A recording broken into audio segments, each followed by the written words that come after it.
Voilà. Excusez-moi 2 secondes. Petit réglage. Ça bug de temps en temps. J'espère que tout le monde m'entend bien. Je sais que mon téléphone semble maintenant avoir un souci de micro. Voilà, sans plus tarder, en fait, ce soir, je voudrais que nous parlions un peu de quelque chose qui me tient à cœur, qui est l'hypocrisie. L'hypocrisie parmi nous, l'hypocrisie entre Gabonais, l'hypocrisie dans le milieu politique gabonais, notamment le milieu de l'opposition gabonaise, l'hypocrisie dans le peuple, l'hypocrisie chez les activistes, chez les membres de la société civile. Pourquoi je le dis? Vous savez, contrairement à beaucoup, nous sommes nombreux à avoir vu un peu la naissance de l'activisme gabonais à travers les réseaux sociaux. Pour moi, par exemple, en 1998, à l'époque, avec les premiers, on va dire, les premières ouvertures vraiment dans les cybercafés à l'étranger, je me rappelle la première fois que je voyais du cyberactivisme, c'était à travers le site BDP, Bongo doit partir, à l'époque. Je me rappelle, le site était tout noir, je crois qu'il y avait un cobra ou quelque chose comme ça. Dans mes souvenirs, c'est un peu ce que je voyais. J'étais à l'époque étudiant, je pense que je devais être en seconde ou en première. Et là, je parle, ça doit être en 97 ou en 98, je ne sais plus. Ensuite, avec l'avènement des réseaux sociaux, euh, les premières fois, je dis moi, me concernant moi, après je ne sais pas pour les autres, mais les premières fois que j'ai vu vraiment des activistes dénoncer, mais alors là avec fracas, de façon visuelle à travers des lives, des audios, le système, c'était à travers Landry Amian et Dana et Tata Huguette. Moi, c'est les deux personnages que j'ai commencé à voir. Ensuite, par la suite, voilà, avec la sortie de Ping, sur place ici, des mouvements se mettaient en place. Ensuite, en France, des mouvements se sont mis en place. Et là, à partir de là, ça commençait à avoir une profusion d'activistes, de révolutionnaires, entre griffes, vraiment, en fait, de beaucoup de citoyens gabonais qui en fait exprimaient officiellement, ouvertement leur mécontentement face au pouvoir en place. Tout ça, je suivais depuis 94, 93 et autres. J'ai peut-être pas en tête le nom de tous ces gens, mais voilà, je suivais. Bien que, comme j'ai toujours dit sans honte, que pour moi, à l'époque, je ne voulais pas faire de politique, parce que pour moi, quand je regardais le clivage politique au Gabon, c'était blanc, bonnet, bonnet blanc. Voilà pourquoi, même étant étudiant à l'étranger, je n'ai jamais, mais alors là, jamais milité pour quelque parti que ce soit un parti d'opposition ou que ce soit un parti ou que ce soit le parti au pouvoir. J'ai fait plus de 13 ans, 14 ans à Dakar, jamais un étudiant gabonais, et à l'époque, quand j'étais à Dakar dans les années 90, nous étions 2000. Après, avec le problème de la Côte d'Ivoire, je crois que nous sommes montés à 20 000 Gabonais, 20 000 Gabonais à peu près en France, au Sénégal. Parce qu'après la France, le Sénégal était la deuxième terre d'accueil pour les étudiants gabonais. Donc toujours fidèle à, voilà, à mes opinions, depuis l'élection 98, bon, j'allais par curiosité, parce que je vote depuis 1998, j'allais par curiosité et puis je mettais bulletin blanc parce que pour moi, je ne voyais pas. Ni Mamboundou à l'époque en 98 ne m'avait convaincu, ni Omar Bongo. Donc j'ai toujours voté bulletin blanc. Je votais toujours bulletin blanc. Parce que surtout lorsque je regarde encore l'époque lorsque je regarde sortir des années de 89-90, lorsque je regarde les partis qui se sont présentés en 1993, lorsque je regarde aux élections 95, à l'époque encore du référendum, je ne sais plus si c'était en 95 ou en 96, la majorité des partis, oh mon Dieu, je suis trop content, traduction automatique. Ah bon, il y a de la traduction? Je ne sais pas, je ne vois pas la traduction. Donc la majorité des partis, pour moi, c'était des partis ethniques dans les années 90. Que les Gabonais veuillent l'accepter ou pas, dites-moi qui était à la tête du parti et vous aviez à 90% l'ethnie qui composait ce parti. Et du coup, moi, ça ne m'intéressait pas parce que pour moi, dans ma tête, c'était pas ça la politique. Donc, jusqu'en 2009, je votais bulletin blanc. Parce que pareil, quand je regardais Mbaobam à l'époque, je me disais, mais c'est un élément du système. Bon, c'est lui qu'on veut présenter aujourd'hui comme le nouveau champion. Quand je regardais monsieur Mambundu, à un moment, bon, il a baissé les bras. Donc, du coup, je me suis dit, bon, écoute, Dieu fera les choses, hein, vu que, voilà, j'étais très... Donc, pour moi, c'était mon business. Mon business uniquement. C'est comme ça que je suis rentré au Gabon. Pareil, avec la même mentalité. La politique ne m'intéresse pas, je fais mon business, la politique aux politiciens. Bref, jusqu'à ce que, comme vous savez, bon, la goutte d'eau ait fait déborder le verre et puis je me lance corps et âme. Mais ce que je veux vous faire comprendre par là, c'est que j'ai beaucoup suivi, je suivais beaucoup ce qui se passait à l'époque, je suivais beaucoup ce qui se passait à l'époque, en termes de mouvement, je regardais ce qui se passait. Malheureusement, il faut être hypocrite. Mais alors là, hypocrite et méchant, peut-être voire même lâche, de dire que à partir de 2014, 2015, 2016, je ne sais pas si je dois dire la résistance ou certains résistants, mais ce qu'il faut dire, c'est que certains résistants ont commis des erreurs qui ont profondément déstabilisé la résistance de façon générale. Je dis bien certains résistants, peut-être pas tous, donc voilà pourquoi je ne vais pas dire la résistance, mais certains résistants ont commis de grossières erreurs qui aujourd'hui font en sorte que le mouvement de la résistance gabonais traîne des boulets. Le mouvement de la résistance gabonais aujourd'hui traîne des boulets qui ont vu leur naissance en 2014, 2015, 2016. Pourquoi? Je me rappelle qu'à cette époque, il y avait plusieurs courants. Il y a certains Gabonais qui disaient « pas d'élection avec les bongos ».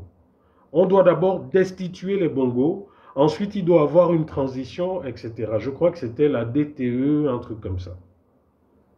Ensuite, il y en a qui se sont dit « non, on va aux élections, nous avons nos candidats, on va aux élections ». À partir de ce moment, certains résistants ont commencé à attaquer d'autres résistants en se disant « non, vous ne pouvez pas », en refusant en fait aux uns leur choix. Voilà une réalité. Que vous vouliez l'accepter ou pas, voilà ce qui a commencé à se passer en 2014, 2015, 2016.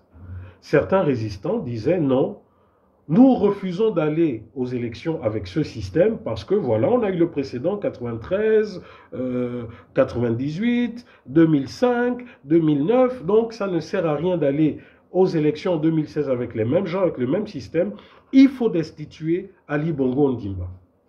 Et d'autres qui ont dit non, nous allons aux élections, nous sommes avec Ping ou nous sommes avec les autres candidats, nous avons la certitude que nous allons gagner et autres. Mais entre-temps, certains résistants, poussés par un excès de zèle, poussés par un manque de démocratie, se sont mis à attaquer, à broyer d'autres résistants. Parce que pour eux, ils estimaient qu'ils avaient la science infuse. Donc ceux-là qui pensaient que, bon, il fallait d'abord destituer Ali, non, ceux-là ne réfléchissaient pas. Ceux-là n'avaient pas la bonne méthodologie. La seule bonne méthodologie, c'est ceux-là qui disaient qu'il fallait aller aux élections coûte que coûte. Je ne suis en train d'accuser personne, hein. Je suis en train de relater ce qui s'est passé. Et si vous êtes honnête et franc, vous savez que la naissance des frustrations de beaucoup de Gabonais dans cette résistance part de là. Donc à partir de ce moment, plutôt que la résistance gabonaise n'ait qu'un seul ennemi politique, ou du moins adversaire, c'est-à-dire Ali Bongo et le système qu'il incarnait, la même résistance s'était créée des ennemis au sein même de la résistance. C'est un fait. Mettez des cœurs, hein, sinon on va bloquer le live. C'est un fait. Mieux, je vous ai dit que dans les années 90, la politique ne m'intéressait pas. Bon, c'est vrai que j'étais jeune aussi. C'est vrai que j'étais adolescent. Mais la réalité, c'est que, au sortir du multipartisme, la majorité des partis, c'était des partis ethniques. C'était des partis ethniques. Dites-moi qui était président de ce parti, qui était fondateur de ce parti, je vous dirai de quoi sont composés les membres de ce parti. Voilà d'ailleurs pourquoi vous verrez que la majorité de ces partis, lorsqu'ils ont perdu leur président fondateur d'une certaine ethnie, eh bien, tous les membres de son ethnie, s'ils n'avaient pas les postes suivants, se sont soit retirés, soit les partis se sont scindés, ou en tout cas ces partis sont morts avec leur créateur. Ou alors, ben, c'était des partis familiaux, des partis créés par le père qui estime que bon, après ça doit être... Voilà. Aujourd'hui, c'est ce que nous vivons. Je n'ai pas besoin d'entrer dans les détails, citer des noms de partis. Vous savez de quoi je parle. Ce sont ces tares qui jusqu'aujourd'hui nous suivent. Pourquoi je dis ce sont ces tares qui jusqu'aujourd'hui nous suivent? Nous ne pouvons pas réclamer la démocratie, mais refuser de jouer le jeu démocratique. Nous ne voulons pas, nous ne pouvons pas nous plaindre de tous les crimes que le pouvoir en place a commis, mais nous-mêmes faire pire que ce pouvoir. Détruire des gens moralement, aller fouiller dans la vie de ceux qui ne réfléchissent pas, qui ne pensent pas comme nous, exposer la nudité d'autres personnes, créer des problèmes familiaux, créer des conflits qui n'ont aucun sens. Voilà ce que beaucoup de résistants ont fait. Voilà ce que beaucoup de résistants ont fait. Allez chercher la doc du résistant Y qui ne s'entend pas avec le résistant X. Mieux, si le résistant Z s'entend avec le résistant X, il est tout de suite catalogué par le résistant Y. Parce que les deux ne s'entendent pas. Donc, c'est-à-dire que dans cette résistance, c'est ou tu es avec moi, ou tu es contre moi. Mais n'est-ce pas les pratiques du PDG que vous combattez? N'est-ce pas exactement les pratiques de ce PDG que vous dites combattre? Si tu n'es pas avec moi, qui suis avec Ping, toi tu prends pour la DTE, ou toi tu es pour quels étaient les candidats, les autres candidats?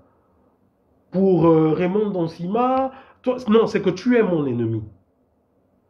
Vous savez, hein, beaucoup parmi vous ne croient pas en Dieu, mais Dieu sait également ce qu'il fait. Il sait également que si en 2016, le pouvoir avait pris, je dis le pouvoir, la résistance, du moins l'opposition gabonaise avait pris le pouvoir, peut-être que nous serions, peut-être que l'opposition gabonaise se serait entretuée. Parce que je vous assure qu'aujourd'hui, remettez des armes à l'opposition gabonaise. Ils n'utiliseront même pas ces armes contre le pouvoir en place. Ils utiliseront ces armes d'abord pour s'entretuer. Ils utiliseront ces armes pour s'entretuer d'abord. Parce que voilà, maintenant 2016 arrive. Qu'est-ce qui se passe? Eh bien, les mêmes erreurs. Certains résistants commettent encore les mêmes erreurs. Certains résistants estiment que ce sont eux qui ont la vérité. Ce sont eux qui ont la science infuse. Et que tout le monde doit s'aligner derrière leur méthode. Ça devient parole d'évangile. En fait, ça devient même des ayatollahs de la résistance.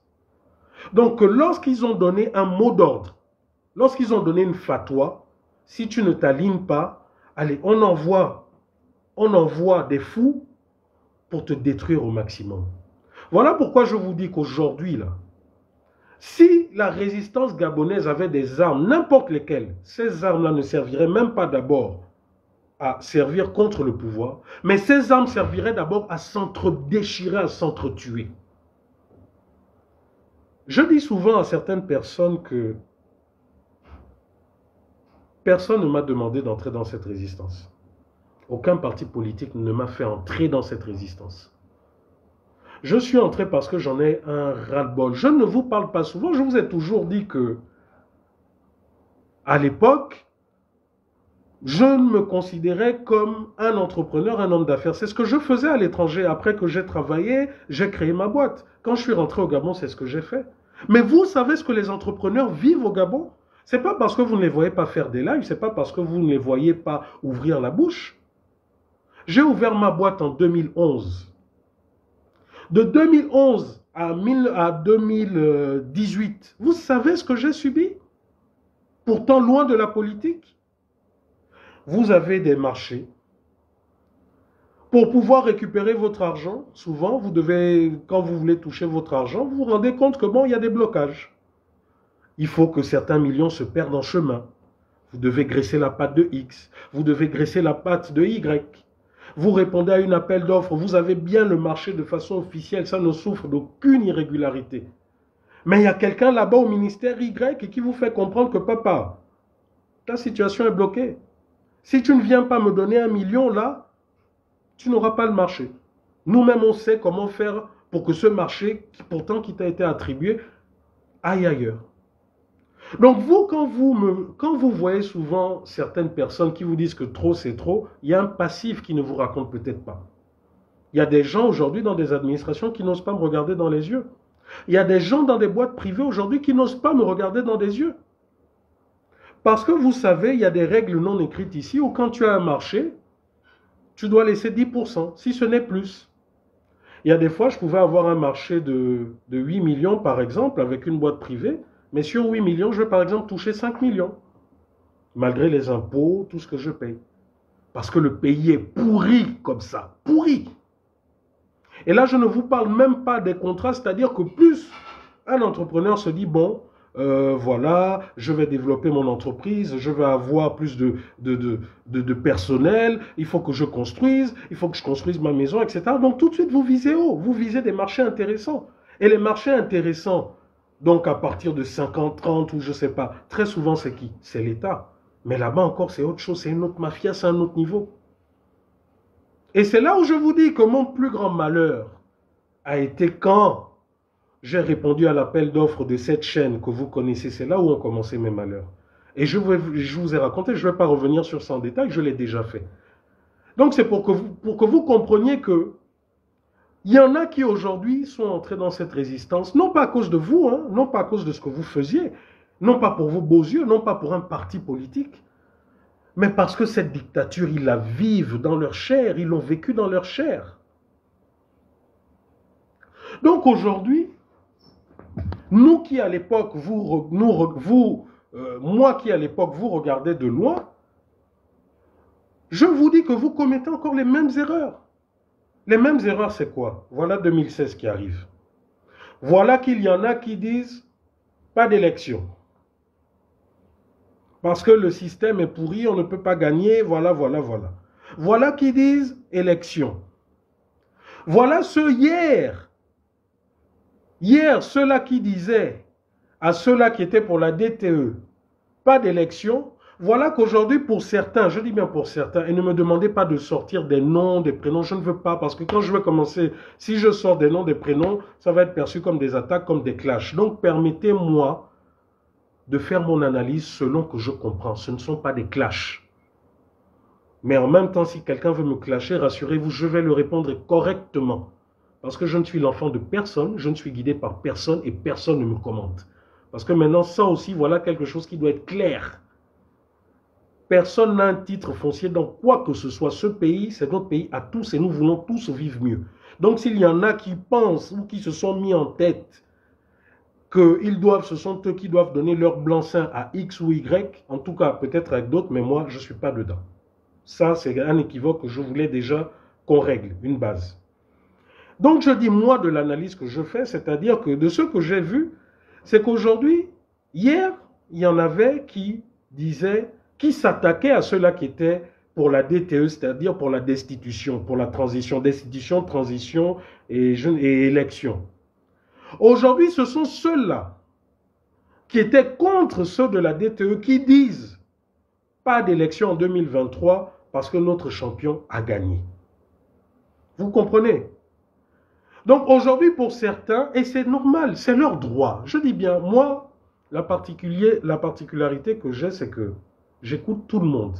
Et je me retrouve dans le discours de beaucoup. Ça choque peut-être. J'ai écouté Messire, je me retrouve dans le discours de Messi. J'ai écouté mon grand frère Méphane Metoua. Et je me retrouve dans son discours. Je me retrouve même dans son radicalisme. Et je ne me cache pas, je lui ai envoyé un message aujourd'hui où je lui ai dit que c'est un homme et qu'il a une parole. Que c'est quelqu'un de vrai. On le trouve souvent dur, mais c'est quelqu'un de vrai. Et souvent, le fait que je dise que je me retrouve dans plusieurs discours, il y en a qui sont choqués. Mais vous êtes choqués parce que vous avez vos problèmes entre vous. Moi, je n'ai pas de problème avec vous. Je n'ai de problème qu'avec ceux qui m'attaquent pour des raisons futiles.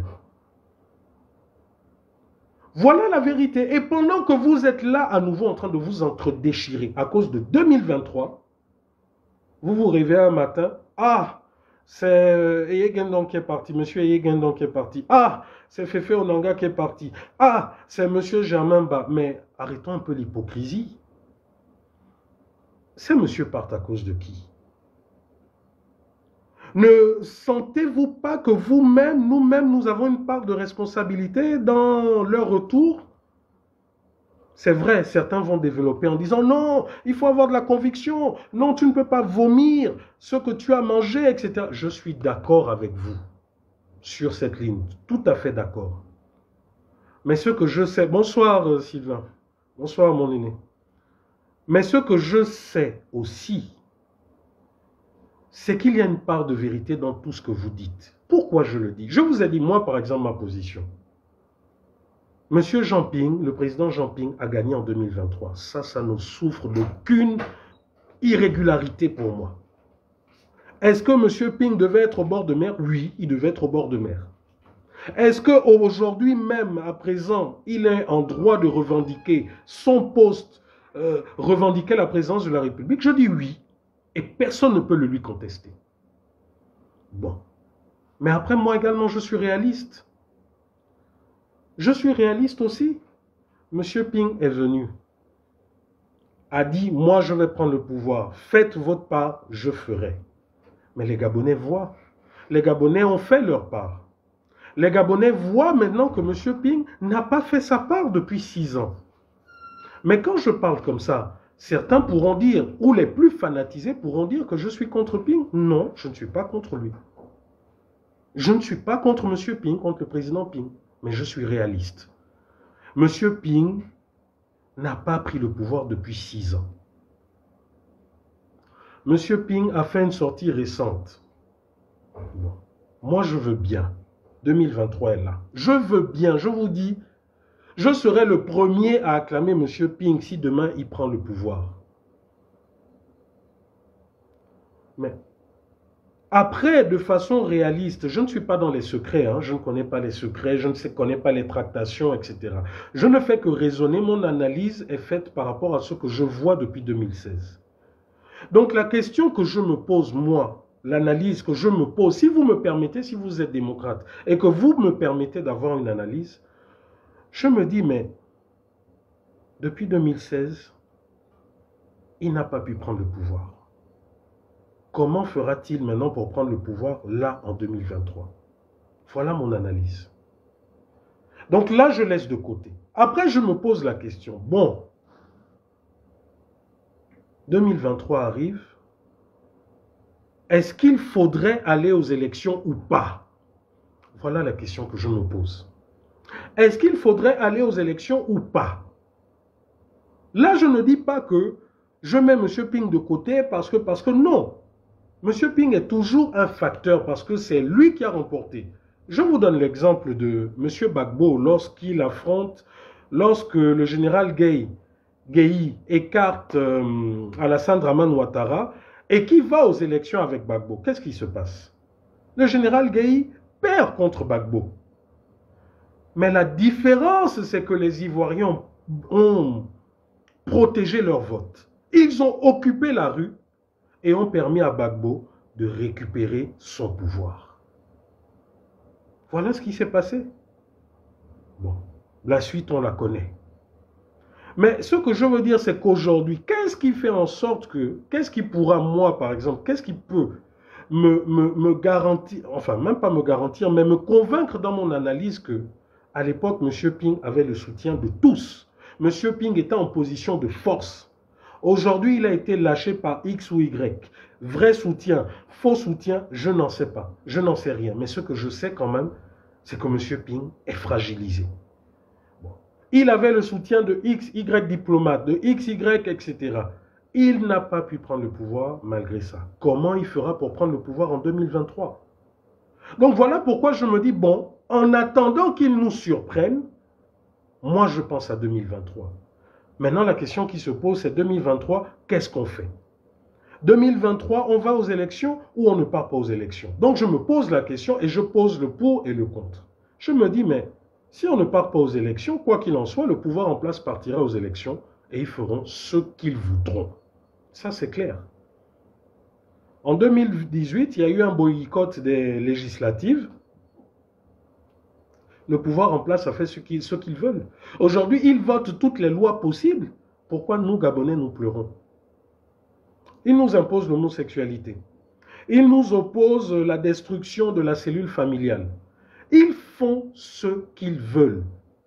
Pire encore, pour ceux qui sont à l'étranger, aujourd'hui, ils n'ont même plus la possibilité, mettez des cœurs, hein, ils vont couper. Pour ceux qui sont à l'étranger, ils n'ont même plus la possibilité de se présenter aux élections. Mais on peut crier, on peut parler, on peut tout faire. Aujourd'hui, ce n'est plus possible. Ce n'est plus possible. Donc vous voyez que nous avons commis des erreurs en 2016, 2014, 2016, jusqu'en 2018. Ce sont les mêmes erreurs qui sont en train d'être commises aujourd'hui. Aujourd'hui, certains, ceux qui sont moins démocrates, estiment que, comme M. Ping a gagné les élections et que c'est lui le président et qu'il n'a toujours pas exercé, si toi tu oses appeler aux élections, c'est que tu es un traître, tu es un vendu. C'est exactement les erreurs que vous avez commises en 2014-2015. Vous avez créé des frustrés. Ces frustrations font en sorte qu'aujourd'hui la diaspora gabonaise n'est pas unie, qu'il y a des clans. Ces frustrations font en sorte que nous les activistes nés hier, nous les bébés là, si nous les bébés nous parlons, comme moi je parle souvent avec Stéphane Zinc, ceux qui ont des problèmes avec Stéphane Zinc me cataloguent.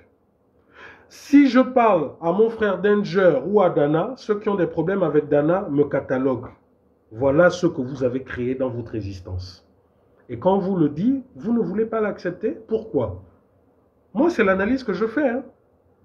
Vous avez commis des erreurs, vous avez commis beaucoup d'erreurs. Et vous ramenez encore ces erreurs en 2023. Que non, si vous appelez aux élections, vous êtes des vendus, vous êtes... Et là, on commence à aller, à fouiller, à chercher. On commence à. Vous créez, vous continuez les frustrations. Mais voilà pourquoi Dieu ne nous donne pas le pouvoir. Parce qu'aujourd'hui, peut-être que la méchanceté qui anime le cœur de certains Gabonais, de certains résistants, peut faire en sorte que certains peuvent s'entretuer. C'est la vérité. Peut faire en sorte que certains résistants là peuvent s'entretuer. On ne part pas aux élections. D'accord, on ne part pas aux élections. Mais le PDG va faire ce qu'il veut. Ils feront ce qu'ils veulent. On ne part pas aux élections. Ping ne prend pas le pouvoir. Monsieur Ping, le président Ping ne prend pas le pouvoir. Qu'est-ce qu'on fait après? On continue à crier pendant des heures, pendant des années sur les réseaux sociaux. On continue à aller sur le terrain, vous montrer, ah, regardez, le vol des messieurs, le vol des ceci. On continue à faire ça. Parce que voilà la réalité, regardez depuis 2016, qu'est-ce qu'on fait? On ne fait que tourner en rond. On ne fait que tourner en rond, en rond. On ne fait que dénoncer les mêmes choses, les mêmes vols, les mêmes machins, les mêmes ceci. Qu'est-ce qui a changé? Mieux, maintenant, aujourd'hui, on dénonce même les sosies, vrais sosies, faux sosies, morts. Mais c'est même là où c'est encore pire. Parce que si aujourd'hui Ali Bongo est mort, vous avez conscience qu'il est mort et que rien ne change, mais c'est que finalement, nous sommes lamentables. Parce que si un esprit, quelqu'un qui est mort, arrive à gérer, à nous gérer partout où nous sommes, c'est que nous sommes lamentables. Mais il faudrait qu'on accepte ça. C'est facile que nous tous nous disions Ali Bongo est mort. D'accord, il est mort. Qu'est-ce qui change à notre quotidien? Oh, c'est un sosie. D'accord, c'est un sosie. Qu'est-ce qui change à notre quotidien? Rien du tout. Et nous voulons toujours une chose et son contraire. Vous étiez nombreux à l'époque. Je suivais, hein, vous étiez nombreux, vous appeliez à la résistance au Gabon, que des gens se lèvent au Gabon. D'accord. Nous sommes très peu là, à nous lever au Gabon. Mais certains résistants nous poignardent encore, nous qui nous levons ici au Gabon. Certains résistants, les mêmes résistants encore qui appelaient hier à « Non, levez-vous au Gabon, machin ». Nous nous levons. Mais certains résistants parmi vous nous poignardent. Les mêmes résistants là encore nous poignardent. Oh, tel ceci, tel cela. Oh non, c'est des faux résistants, c'est des résistants aigris, c'est des ceci. On va même jusqu'à inventer des histoires. On va même jusqu'à inventer des histoires. Moi, personnellement, il y a un qui est jusqu'à aller dire que voilà, je filmais des gens en drone pour aller donner au pouvoir pour arrêter en 2016. Vous vous rendez compte de ce genre de choses? Par exemple, à ce pseudo-résistant-là, je dis frère, toi et moi, on se verra. Tu me diras ça face to face. Parce que vous savez, hein, Facebook a donné la parole à beaucoup d'idiots, à beaucoup d'ignares. Parce que je vous le dis, il y a des gens en face, je ne permettrai pas qu'ils me disent certaines choses. Je ne le permettrai pas. Facebook fait en sorte que des ignares, souvent des gens qui n'ont rien dans la tête, des gens qui se créent des personnages, je ne sais pas, arrivent à... Je ne sais pas. Moi, je vous ai dit, je suis quelqu'un, hein, je suis direct. Ceux qui me connaissent savent de quoi je parle. Tu ne me plais pas, je te dis, tu ne me plais pas.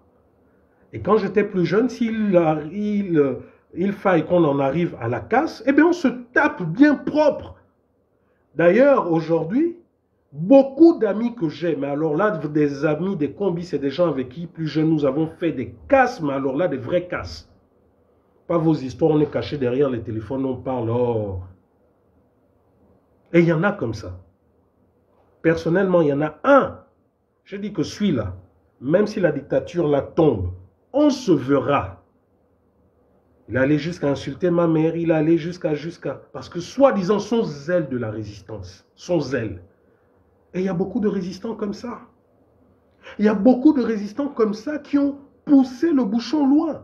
Il y en a aujourd'hui, lorsqu'on essaye de faire des lives, s'il y a un, l'autre ne peut pas être là, et vice-versa. Bon. Excusez-moi, 2 secondes.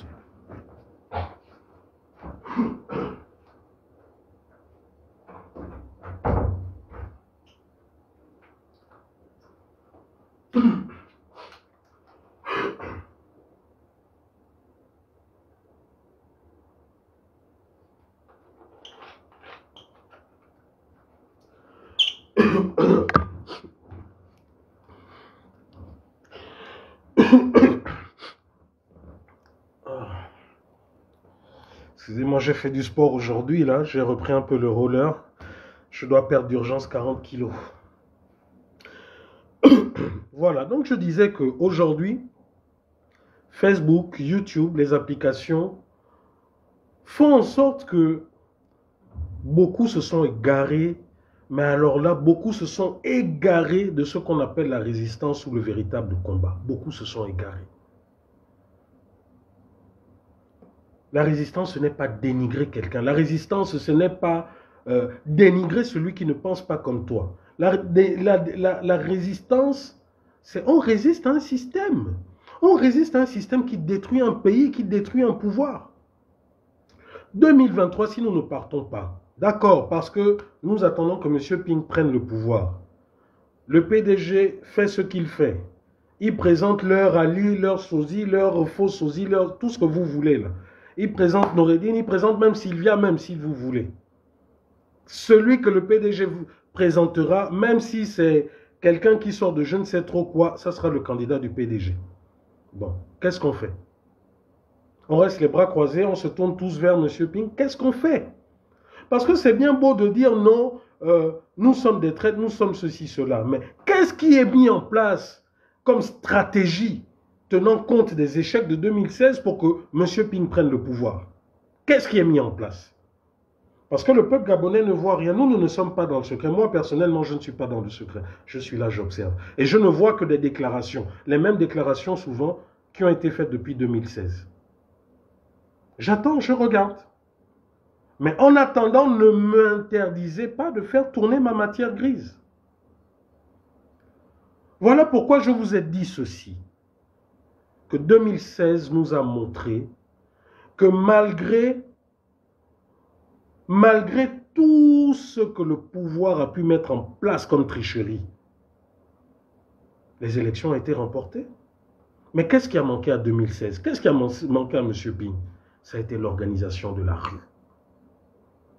Et ça, vous qui êtes jusqu'au boutiste, vous qui supportez, vous qui êtes, comme on dit, hein, certains, pas tous, parce que je ne veux pas mettre tout le monde dans le même panier, mais certains pinguistes, comme on dit, jusqu'au boutisme, refusent de comprendre que M.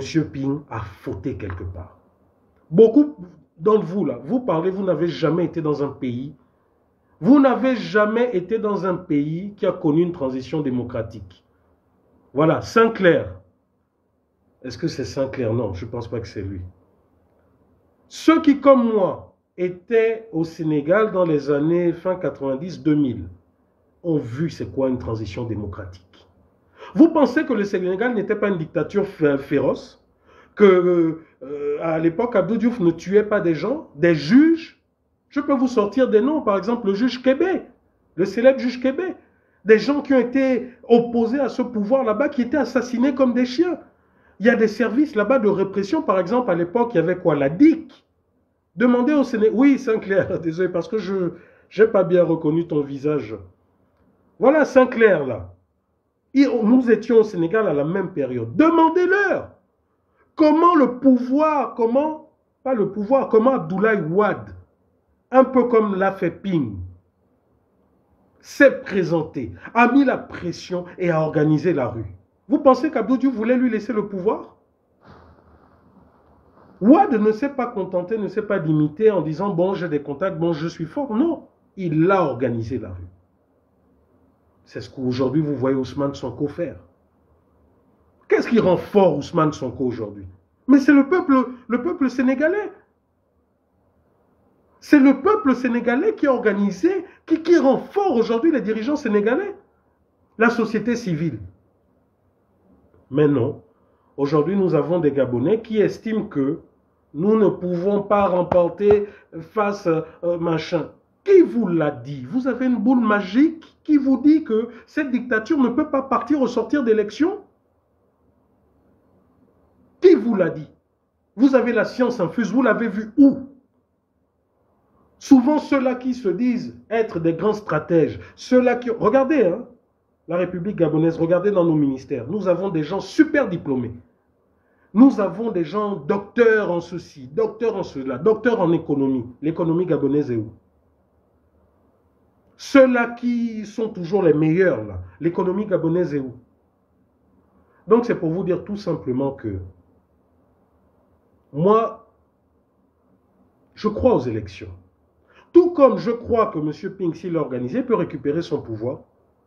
Tout comme je crois à la rue et je crois également aux élections. Donc je vais revenir pas à pas sur chacune de ces théories. Et vous verrez que rien n'est impossible et rien n'est, comment dire, que toutes ces théories peuvent être mises ensemble.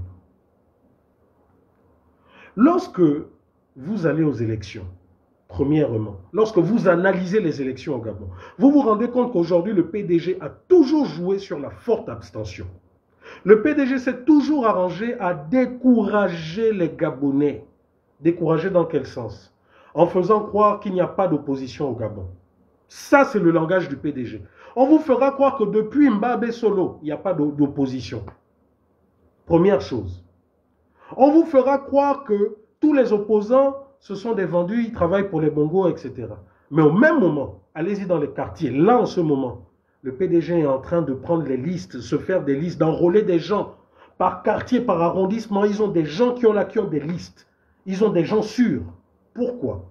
Parce qu'ils savent que quand les Gabonais n'iront pas voter, ben eux, avec leurs gens, sans même tricher, peuvent gagner n'importe quelle élection s'ils vont voter.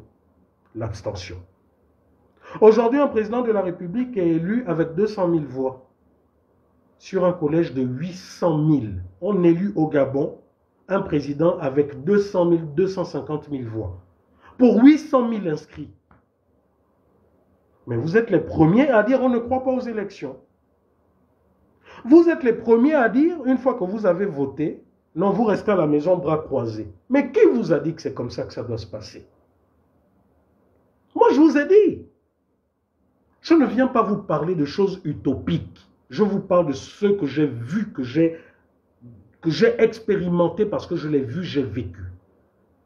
Le Sénégalais, quand il est allé voter, il ne rentre pas chez lui. Hein.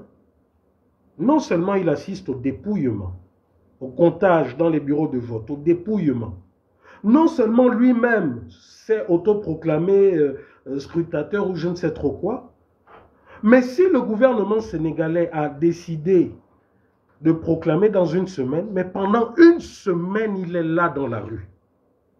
Pendant une semaine, le Sénégalais est là dans la rue. Des milliers, ils sont là dans la rue. Rien que ça, c'est une pression que vous n'imaginez même pas.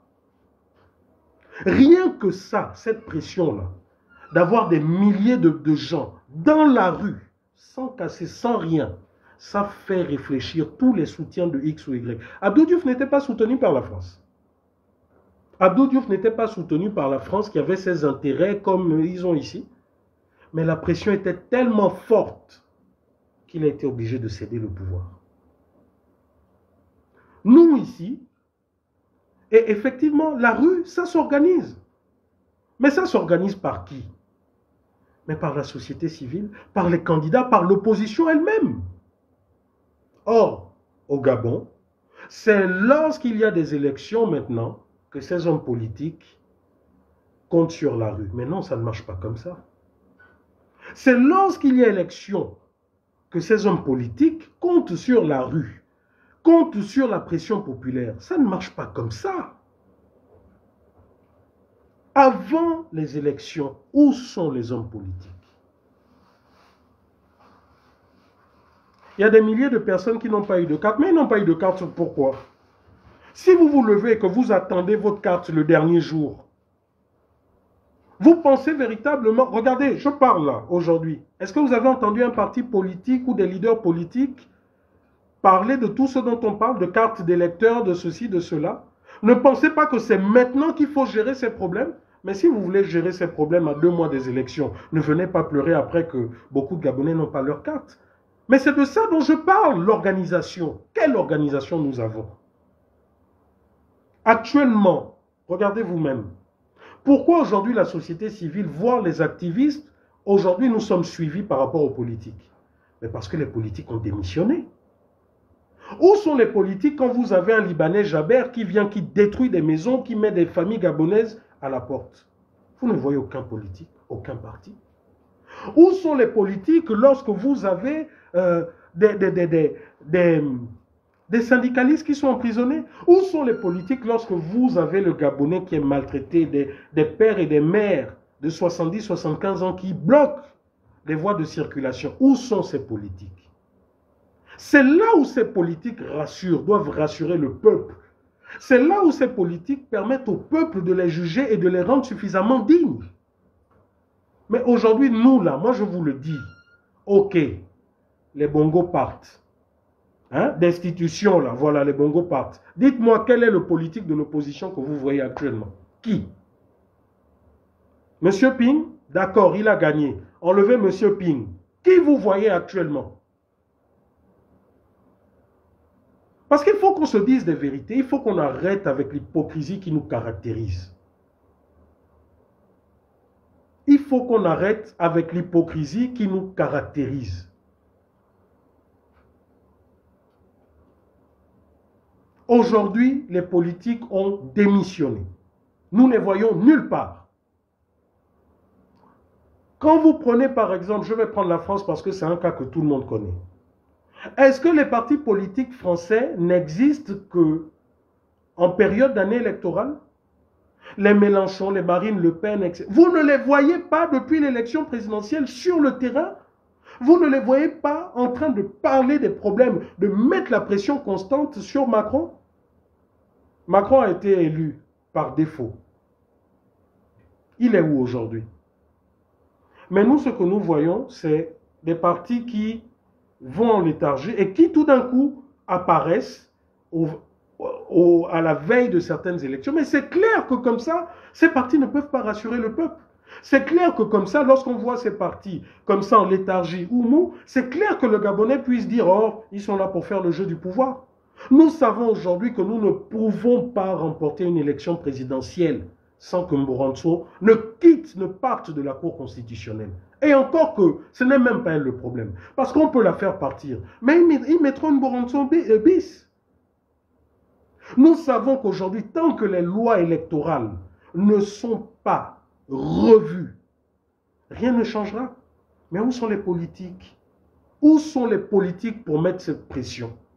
Où sont les politiques pour organiser la pression pour que le pouvoir en place cède?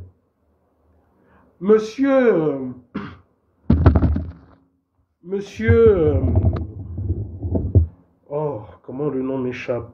Oh, du BDP, oh, comment j'ai un trou de mémoire là?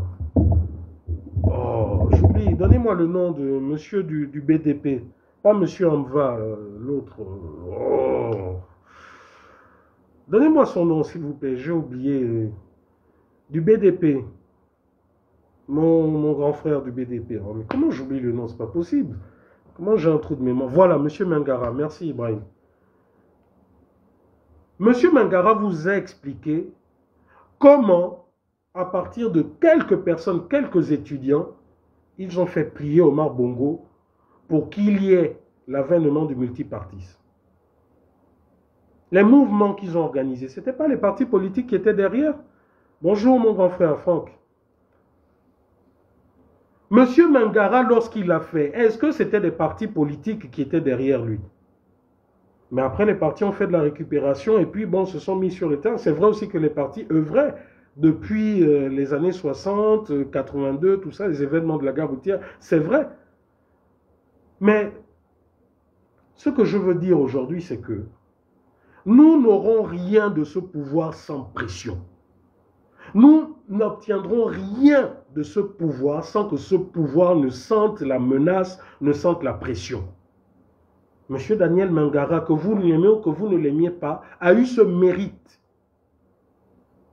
Mais aujourd'hui, quelles sont ces politiques-là qui poussent le pouvoir à faire en sorte que si ils sont persuadés que ce sont les élections, mais que ça soit des élections avec un minimum de garantie, que les élections ne seront pas biaisées parce qu'une Mboranso va décider ce qu'elle va décider comme elle veut. Ou peut-être qu'il y aura un ministre de l'Intérieur qui nous fera le coup à la Mbumbu Miakou des années 90. C'est maintenant qu'il faut organiser cette pression. C'est maintenant qu'il faut éduquer le peuple.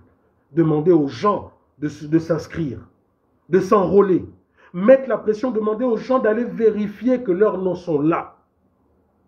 Parce que pendant que vous ne le faites pas, aujourd'hui, les 200 ou 300 000 Gabonais d'origine étrangère qu'ils ont enrôlés là et à qui ils ont donné les passeports, les cartes d'identité, ce sont eux qui iront voter.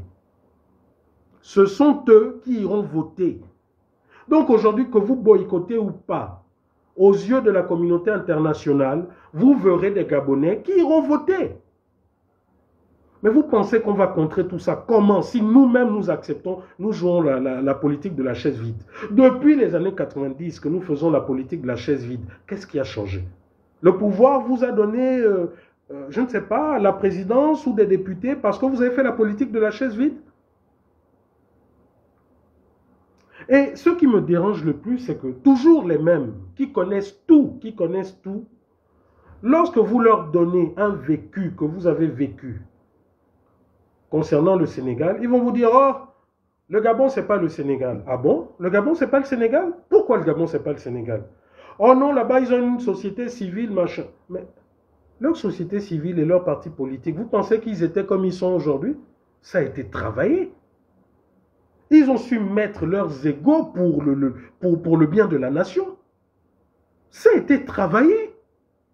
Au point aujourd'hui où quand un dirigeant de là-bas, que ce soit un membre de la société civile ou un membre de parti politique, quand il dit « Ah », le peuple suit. Mais ici, depuis les années 90, les politiques, vous êtes toujours, non seulement vous êtes toujours les plus grands stratèges, mais en réalité, c'est vous qui divisez le peuple. Vous avez des stratégies qui n'ont ni queue ni tête. Oh non, pour détruire le pouvoir, on ne peut détruire le pouvoir que de l'intérieur. Combien de fois on nous a chanté cette théorie? Et les mêmes qui chantaient ça, en fait, de l'intérieur, on les a vus tout simplement s'engraisser, placer leurs enfants, petits frères, petits-fils, etc., etc. C'est faux ce que je dis? Et quand les mêmes là, il y a quand même... Non, non, soyons un peu sérieux et arrêtons cette hypocrisie. De la même manière qu'il y a des pions, parce que les gens, voilà un terme que les autres aiment bien dire, de la même manière qu'il y a des pions au sein de l'opposition, mais c'est de la même manière aujourd'hui que le pouvoir a compris, puisque vous êtes toujours dans les divisions, toujours dans les machins, ben ils ont compris comment également infiltrer la résistance, comment également infiltrer la société civile, les activistes. Vous êtes là, ce n'est pas que vous avez vos yeux ailleurs. Vous savez qui mange ici, qui est cela. Vous le savez. Mais souvent par copinage, vous préférez fermer les yeux parce que vous êtes bien, parce que tel, c'est mon oncle. Vous savez que votre oncle mange avec le pouvoir. Mais comme c'est votre oncle, non, lui on ne dénonce pas. Vous savez que tel activiste mange avec le pouvoir. Mais comme c'est votre ami ou comme machin, on ferme les yeux. Mais vous voulez que les choses avancent comment si vous n'êtes pas vous-même vrai? Et le pouvoir, il étudie. Hein. Ces gens-là, s'ils sont là depuis 50 ans, c'est parce qu'ils nous étudient. Regardez, hier, on m'a tagué, on m'a envoyé un truc. Bernard, il faut que tu partages la pétition de Bertrand Zibi, etc. J'ai pris, j'ai partagé. Parce que vous savez, ces choses-là, souvent c'est un couteau à double tranchant. Pourtant, vous avez apporté votre soutien, fait machin. Mais on vous envoie sans vous taguant bien. Si tu refuses, ou si tu oublies, ou si tu machin, oh, il est contre Bertrand Zibi. Oh non, c'est un antifan. Oh, c'est tout sauf... On vous ressort tout et n'importe quoi. Mais quand je regarde la pétition, quand j'ai regardé la pétition, il n'y avait même pas 2500 Gabonais. Il n'y avait même pas 2500 Gabonais. Nous sommes combien ici au Gabon? Il paraît 2 millions à peu près. En Afrique de l'Ouest, nous sommes à peu près 30-40 000. En France, nous sommes à peu près 30 000. Aux États-Unis, je crois que nous sommes à peu près 2000 ou je ne sais plus, un peu moins, l'Amérique du Nord. Il n'y a même pas 2500 signatures de Bertrand Zibi. Là qui nous allons attaquer. On va attaquer les politiques, on va attaquer les activistes, on va attaquer le pouvoir. Voilà la réalité du peuple gabonais.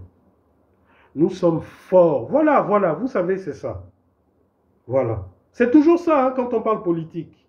Mwang Bading, Luc Bengonsi, Richard Moulomba, c'est toujours les mêmes noms qu'on ressort. Oh, voilà des vrais opposants. Ok. Non seulement, excusez-moi, hein, non seulement, je sais que ce sont des vrais et je n'en doute pas. Mais je ne vois pas ces opposants aussi se bouger pour booster le peuple. Je ne les vois pas. Tout comme je ne vois pas également les gens derrière eux. Puisque aujourd'hui la politique c'est une affaire de moyens, que vous le vouliez ou non. Pour parcourir le Gabon, il faut des moyens. Mais je ne vois pas les Gabonais aussi participer pour eux. Donc vous voyez, à chaque fois, en fait, ça devient comme un mythe. On ressort toujours les mêmes noms, c'est comme des mythes. Mais eux-mêmes, que font-ils pour reconquérir le cœur des Gabonais? Que font-ils? Et qu'est-ce que les mêmes Gabonais qui reconnaissent en eux véritablement des gens, des politiques vrais, qu'est-ce que vous faites pour eux? Voilà, c'est ce que je dis, l'hypocrisie. Le Gabonais, nous sommes forts que dans la critique. Regardez par exemple la presse gabonaise. Dans sa totalité, pouvoir ou contre-pouvoir, la presse gabonaise ne va jamais, c'est rare, hein, vous faire une enquête où ils ont enquêté. Ils ont enquêté et ils ont démontré, prouvé que, ah bon, voilà, tel crime rituel, par exemple, est derrière telle personne, ou bien tel scandale, voilà, voilà, voilà. Comme vous voyez, comme vous pouvez voir les compléments d'enquête, les envoyés spéciaux, etc. Non, ça, je ne vois pas ça. Mais la presse gabonaise est spécialisée dans le commentaire. C'est-à-dire qu'elles attendent une information, elles attendent un faux pas, elles attendent ceci, cela, et c'est là où vous allez voir maintenant des gens avec des plumes extraordinaires vous sortir des articles, mais à n'en plus finir. Mais jamais, nous n'avons vu par exemple une presse, un journaliste se lever, aller enquêter sur les crimes financiers, les éléphants blancs, les milliards, comment le Gabon doit 8000 milliards, etc., etc. Jamais. Mais c'est quand vous allez sortir votre article, votre documentaire ou votre machin, que là, vous allez les voir critiquer. Et c'est ça le propre du peuple gabonais. On critique ceux-là qui se présentent comme opposants. Oh, c'est des faux opposants. Oh, ce sont des gens de Mongo. Oh, c'est des gens du système. D'accord, mais les vrais opposants, là, que vous avez identifiés, vous faites quoi pour eux? Vous faites quoi pour eux? Voilà pourquoi moi je vous dis, hein, depuis que je suis petit, depuis mon enfance, je n'ai jamais été dirigé par qui que ce soit. J'ai toujours été un électron libre, même dans ma famille. Pour ceux qui me connaissent, rapprochez-vous, on vous dira que moi on ne me maîtrise pas. On ne me maîtrise pas. Vous êtes plein là, vous vous êtes autoproclamé chef des grands résistants, chef... Excusez-moi, hein, parce que je comprends qu'aujourd'hui, il y a des termes qui frustrent. Parce que j'ai vu des lives récemment où certains disent non, il faut citer les noms, il faut... Mais pourtant, souvent, ce sont les mêmes qui disent non, il faut éviter de citer les noms parce que ça va créer des clashs, ça va, ça va. Mais la réalité, elle est là. Depuis que vous, les pères, parce que nous, là, surtout qui sommes ici au Gabon, nous sommes les nés hier, les bébés. Et nous assumons. Moi, j'assume, hein, parce que je ne suis en compétition avec personne. Je ne cherche pas un titre de je ne sais trop quoi. Je fais ce que je ressens par rapport à la douleur que j'ai, par rapport à ce que je vis dans ce Gabon. Et je me donne les moyens pour pouvoir m'exprimer. Donc si c'est à travers les chaînes internationales, si c'est à travers les journaux, les machins, je me donne les moyens. Et je n'ai pas besoin d'attendre l'approbation de X ou Y. Parce que certains, depuis un moment, c'est « Oh non, les amis, ça c'est à votre niveau. Parce que la douleur que j'ai aujourd'hui, quand j'ai du mal maintenant à vivre dans mon pays à cause d'un système, ce n'est pas vous qui le vivez, c'est moi qui le vis. Donc l'approbation de X ou d'Y, vraiment, hein, ça c'est entre vous là-bas, vos histoires.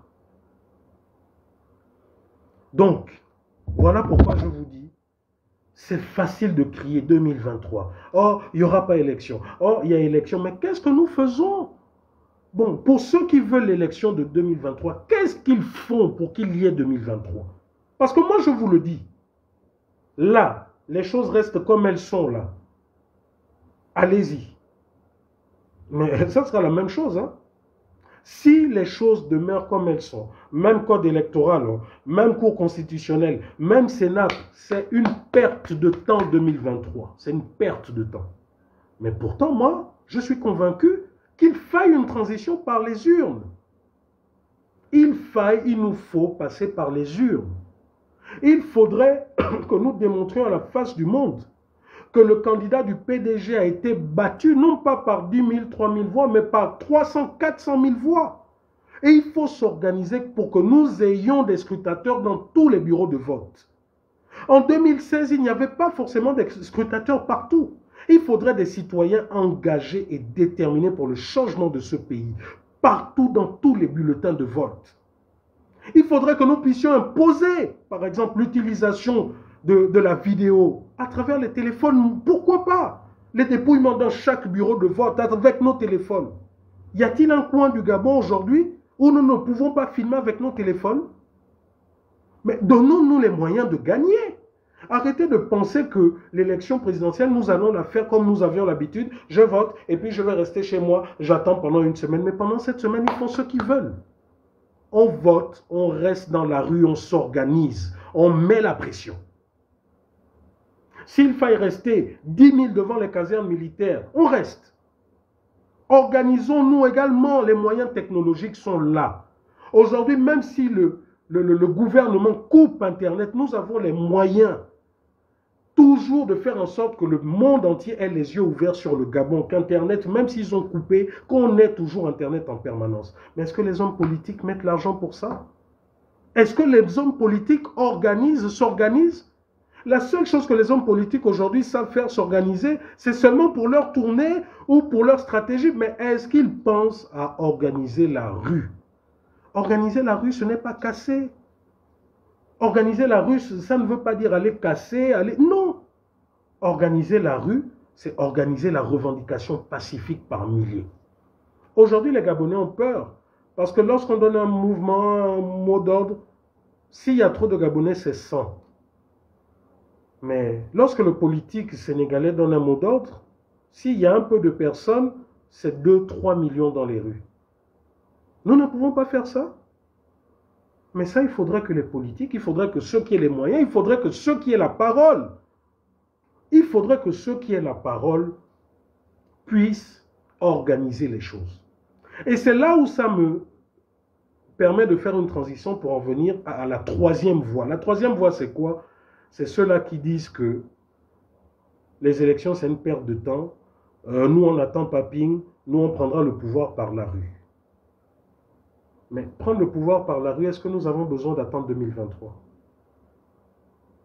Entre 2016 et maintenant, nous n'aurions pas pu... Est-ce que nous n'avions pas eu autant d'occasions de prendre le pouvoir par la rue? Non, parce qu'à un moment, il faut qu'on arrête avec notre hypocrisie. Est-ce que ceux-là qui sont convaincus qu'on doit prendre, que les Bongos ne partiront jamais par les urnes, pourquoi de 2016 à maintenant, cette opération de prendre le pouvoir par la rue, par la pression populaire, n'a pas eu lieu? On ne me dira pas que c'est M. Ping ou les partisans de 2023 qui empêchent ça. Moi, je refuse, je dis non.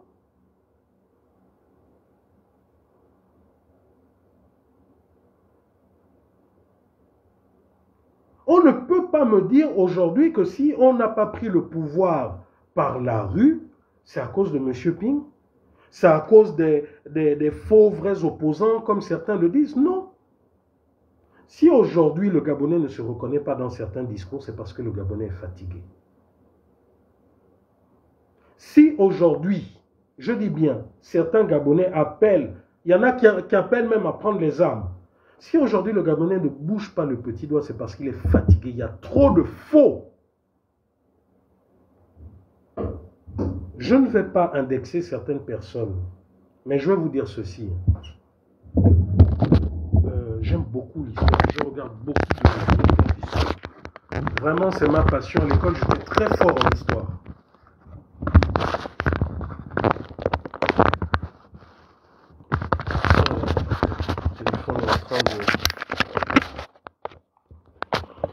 Oui, Jedeh, je te vois. Je sais que tu veux intervenir, mais je ne vais pas permettre à qui que ce soit d'intervenir parce que je ne veux pas que ça aille dans des clashs, que ça... Non, parce qu'après, on va dire, voilà, il a pris son téléphone pour clasher. Non, moi, je fais mon live aujourd'hui pour vous donner ma position.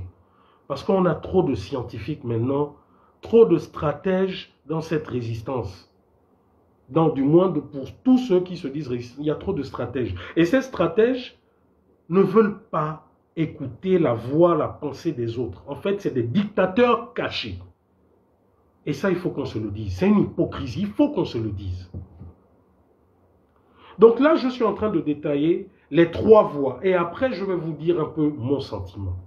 j'ai parlé de M. Ping, j'ai parlé du vote 2023, et là maintenant je parle de ceux-là qui disent que nous devons prendre le pouvoir par la rue. D'accord. Qu'est-ce qui a empêché de prendre le pouvoir par la rue de 2009 à 2022? Qu'est-ce qui a empêché? Est-ce M. Ping? Est-ce les M. Maïla? Est-ce les vrais faux opposants, comme vous dites? Parce qu'ils ont toujours des théories. Qu'est-ce qui empêche à ces Gabonais-là qui veulent prendre le pouvoir par la rue de prendre ce pouvoir depuis? Qu'est-ce qui empêche? Je vais vous dire une chose, la même chose que je vous dis, l'organisation. Il n'y a aucune organisation. Lorsque je disais il y a quelques mois que il y a des gens qui ont obtenu des choses grâce à la désobéissance civile et pacifique, j'ai parlé de Martin Luther King. Martin Luther King avec quelle arme? Si ce n'est sa détermination, si ce n'est son verbe. C'est le verbe de Martin Luther King qui a achevé de convaincre des Noirs américains martyrisés, meurtris dans leur chair aux États-Unis. C'est le discours vrai de Martin Luther King qui a fait en sorte que des milliers d'Américains se soient reconnus en lui et l'ont suivi. C'est le discours vrai de Gandhi, de Nelson Mandela, qui a fait en sorte que des Indiens ou des Sud-Africains meurtris dans leur chair se disent « nous allons suivre cet homme ». Je ne sais pas si vous comprenez. Je n'ai pas dit que ce sont les opposants, les défections des jeunes ou quoi, des collabos qui étaient aux États-Unis ou les collabos qui étaient en Afrique du Sud. Non.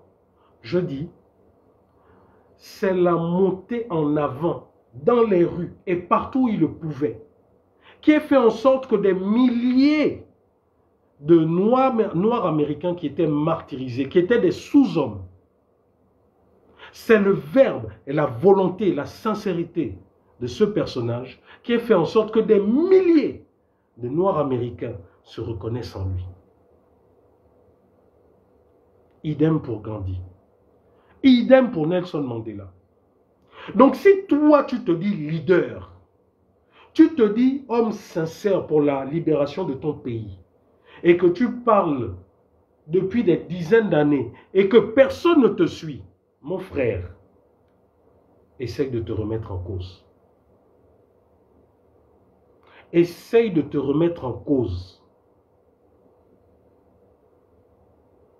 Si vous êtes là à prôner la libération du Gabon par la rue, mais que jusqu'à présent, 10 ans, 15 ans, 20 ans, 30 ans, personne ne vous suit, c'est qu'il y a un problème. Ou peut-être que vous êtes vrai, mais peut-être que vous n'arrivez pas à transmettre correctement votre message. C'est comme un prof de maths ou un prof de français. Il a eu son diplôme, il a eu tous les diplômes possibles, d'accord. Mais s'il n'arrive pas à transmettre son message aux élèves qu'il enseigne, c'est que c'est lui le problème, ce n'est pas forcément les élèves. Voilà la vérité, le problème que nous avons ici au Gabon.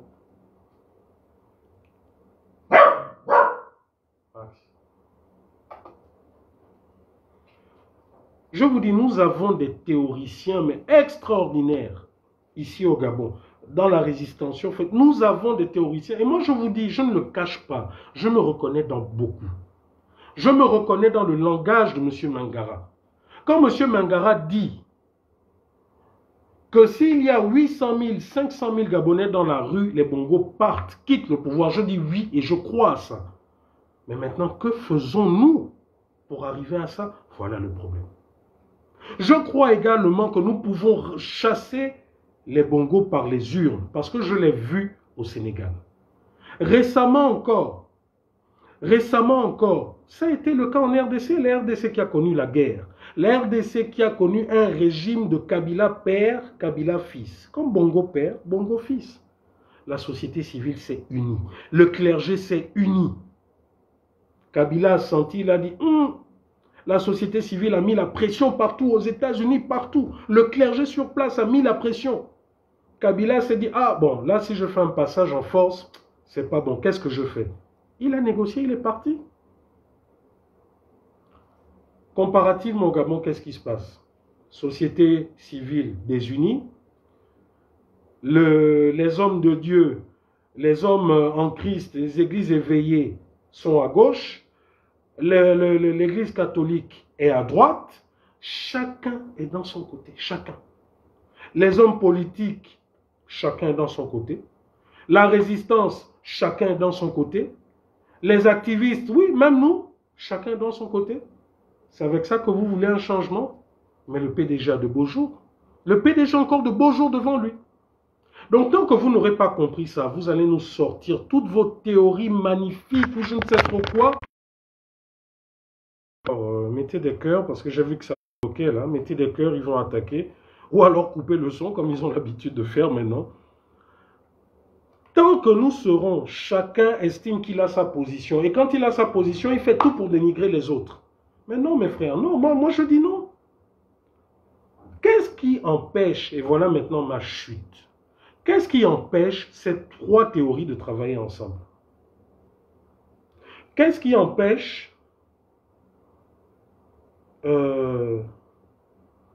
ceux qui pensent qu'on peut prendre le pouvoir par la rue de travailler avec M. Ping pour que M. Ping reprenne son pouvoir par la rue, par exemple?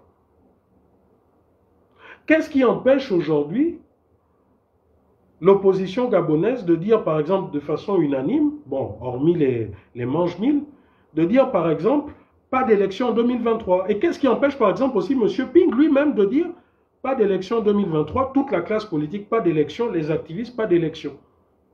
Et là, maintenant, on organise la rue. Qu'est-ce qui empêche?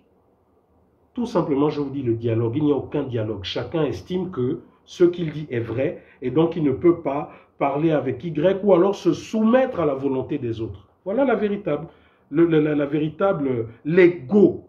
Nous souffrons d'ego au Gabon. Nous souffrons d'ego. Et pendant que nous souffrons d'ego, ben les autres continuent. Et souvent, c'est cet ego. Voilà pourquoi je vous ai dit, arrêtons un peu l'hypocrisie. Nous avons crié sur Fefe Onanga. Nous avons crié sur Yegendong. Monsieur Yegendong, Monsieur Fefe Onanga. Nous avons crié là. Nous sommes en train de crier sur Monsieur Charlemba. Certains vont me dire, non, on rentre par conviction, on rentre par conviction. D'accord, c'est vrai les amis.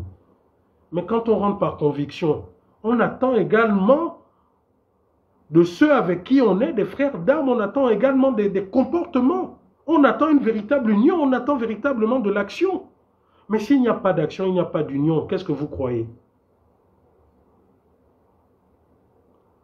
Nous sommes ici au Gabon. Vous pensez que la vie est bleue pour nous? Combien de personnes nous soutiennent? Très peu. S'il y en a qui nous soutiennent en janvier, le prochain soutien, c'est peut-être en août là-bas.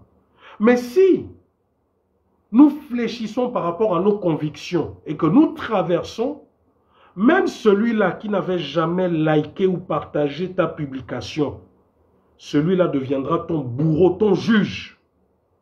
C'est comme ça que vous êtes. Non, on s'engage pour soi-même. Oui, on s'engage pour soi-même. Mais le pouvoir qui est en place, vous pensez que c'est un enfant de cœur? Il vous traumatise, il vous broie. C'est comme si vous êtes ensemble, vous allez vous baigner, vous allez, je ne sais pas, à la plage ou dans une rivière ou à la piscine. Et puis, il y a un qui boit la tasse et il demande de l'aide à ses frères. Oh les gars, aidez-moi, aidez-moi. Personne ne l'aide. Et c'est peut-être quelqu'un qui vient d'ailleurs, qui vient l'aider. Mais qu'est-ce que vous pensez qu'il fera? Ben, il va quitter du groupe avec qui il était. Pourtant, ce sont ses potes, ses combis. Mais il dira non, vous êtes dangereux pour moi. Donc oui, nous crions sur les autres, mais véritablement. Ça veut dire quoi? Beaucoup, moi c'est ma position. Hein. Je pense qu'aujourd'hui, il y avait des bongoïstes qui vraiment, sans calcul, ont décidé de quitter le PDG parce qu'ils sentaient que là, c'est plus bon au PDG. Mais la vérité, c'est qu'ils ont vu l'autre côté, qu'il n'y avait pas d'organisation, une désorganisation, du banditisme, tout. Et ils se sont dit, bon, plutôt que de mourir de façon misérable, puisque le Gabonais veut une chose et son contraire, je repars à la mangeoire. C'est ça la vérité. Quand vous voyez des politiques qui estiment que non, tout ce qu'ils disent, machin, c'est vrai, il peut t'aider, mais il ne t'aide pas. Mais vous pensez que les gens vont les suivre? Je vous donne moi souvent un exemple, hein, mon exemple concret. Il y a des gens aujourd'hui qui commencent à m'en vouloir ou qui commencent à en vouloir souvent Geoffroy Fumbula parce qu'ils estiment, ils nous le disent. Oh non, vous êtes trop présent, vous en faites trop. Oh, on est trop présent, on en fait trop.